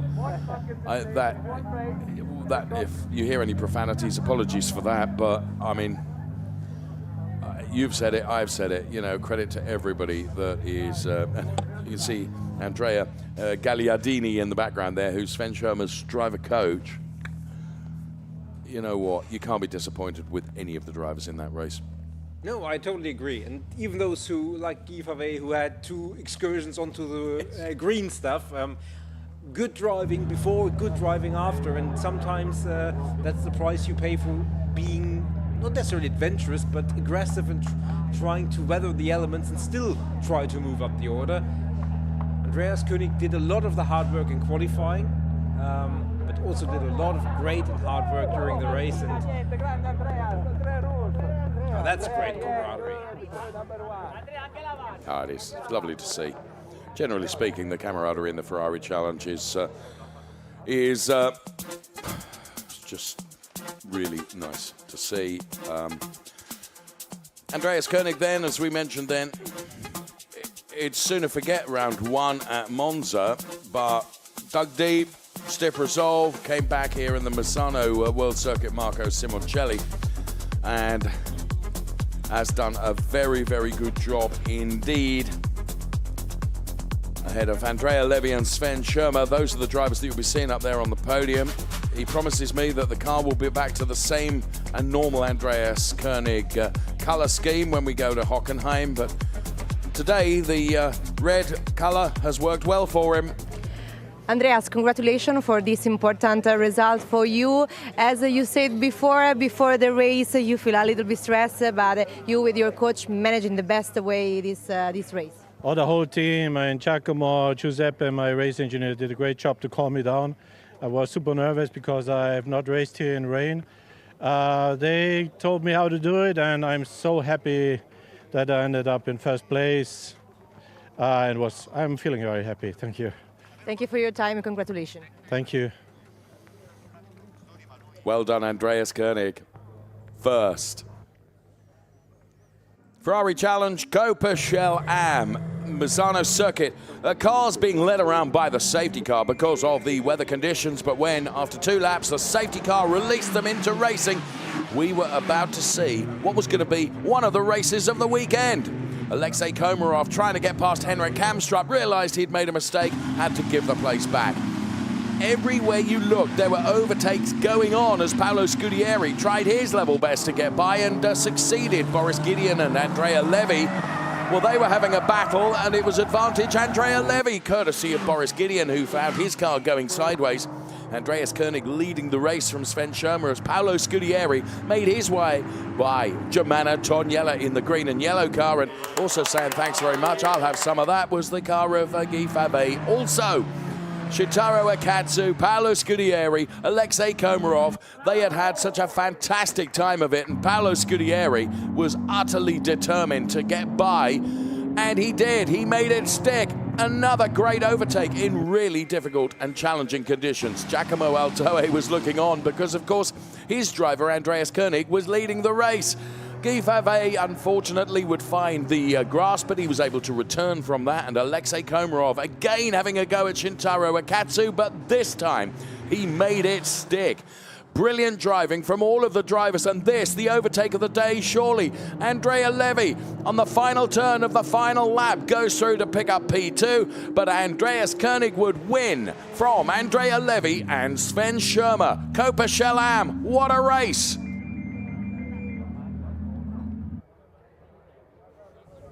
We're going to be heading up to the podium next, and we will be seeing Andreas Koenig, Andrea Levy, and Sven Schirmer.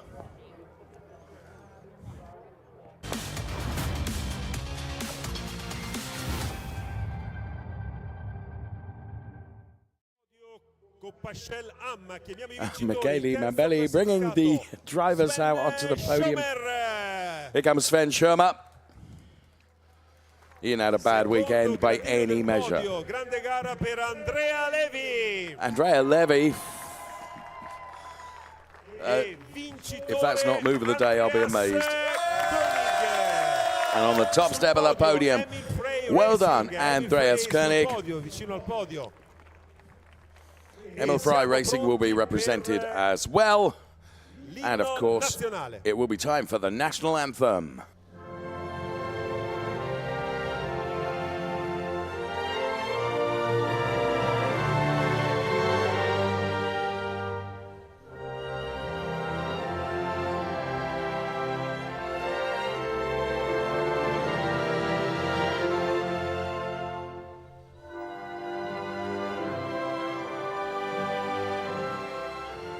I don't know whether you noticed, but many racing drivers do. They turn around and just make sure the right flag is flying above the podium. Andreas Koenig certainly did. Managing director of the Misano World Circuit, then making the trophy presentations. First of all to Sven Schirmer for taking P3. Andrea Levy, as Andrea Albani makes that trophy presentation to Andrea Levy. And then the race winner's trophy to Andreas Koenig. And of course the team's trophy will be presented to Emil Frey Racing.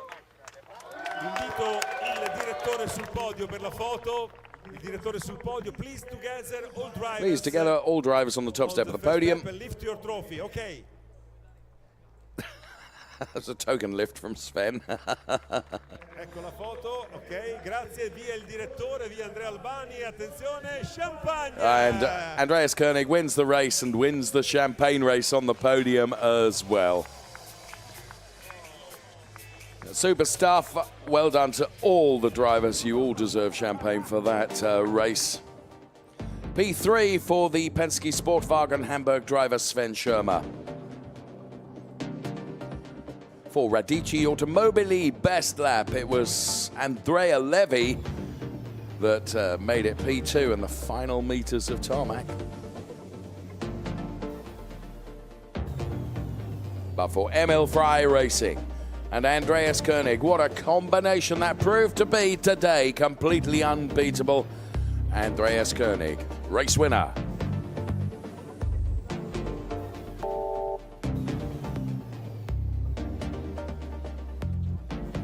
In the Drivers' Championship, then Boris Gideon leading from Sven Schirmer and Hendrik Kamstrup. Then it's Andreas Koenig and Andrea Levy. Norikatsu, Shibata, Shintaro Akatsu and Paolo Scudieri complete the top 8 in the Drivers' Championship, with Guy Favre, Alexei Komarov, Charles Chan, Alwan Meyer, Germano Toniela, Hassan Tabusi and Alvaro Ramos. A lot of drivers in Shell AM. Fritz Muller, Louis Peruscia, Pino Frascaro, Lisa Clark, Talal Shayer, Stephen Earle, Maurizio Pittori. And let's recap our weekend here in Misano.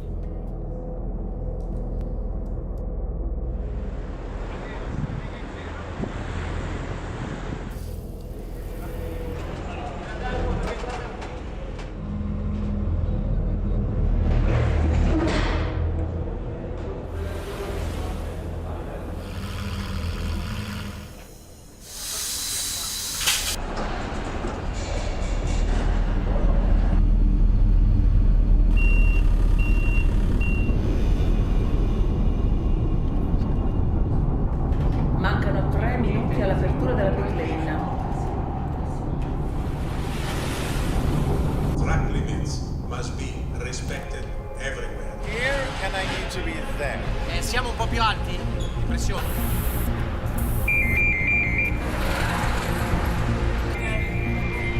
Manca 1 minuto all'apertura della pit lane. 5, 4, 3, 2, 1, verde, pit lane aperta.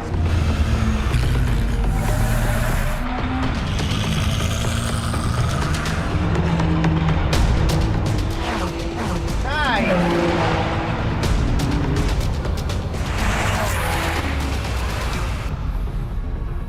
Le vetture sono già pronte sulla griglia di partenza e sono prontissime a prendere il via.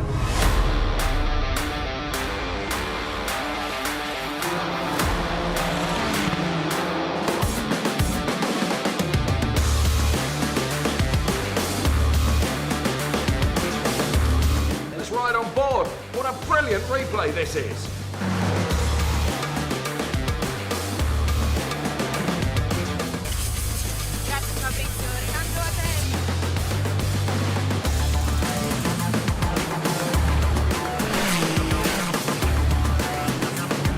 Ora loro, i protagonisti, devono mantenere l'allineamento corretto.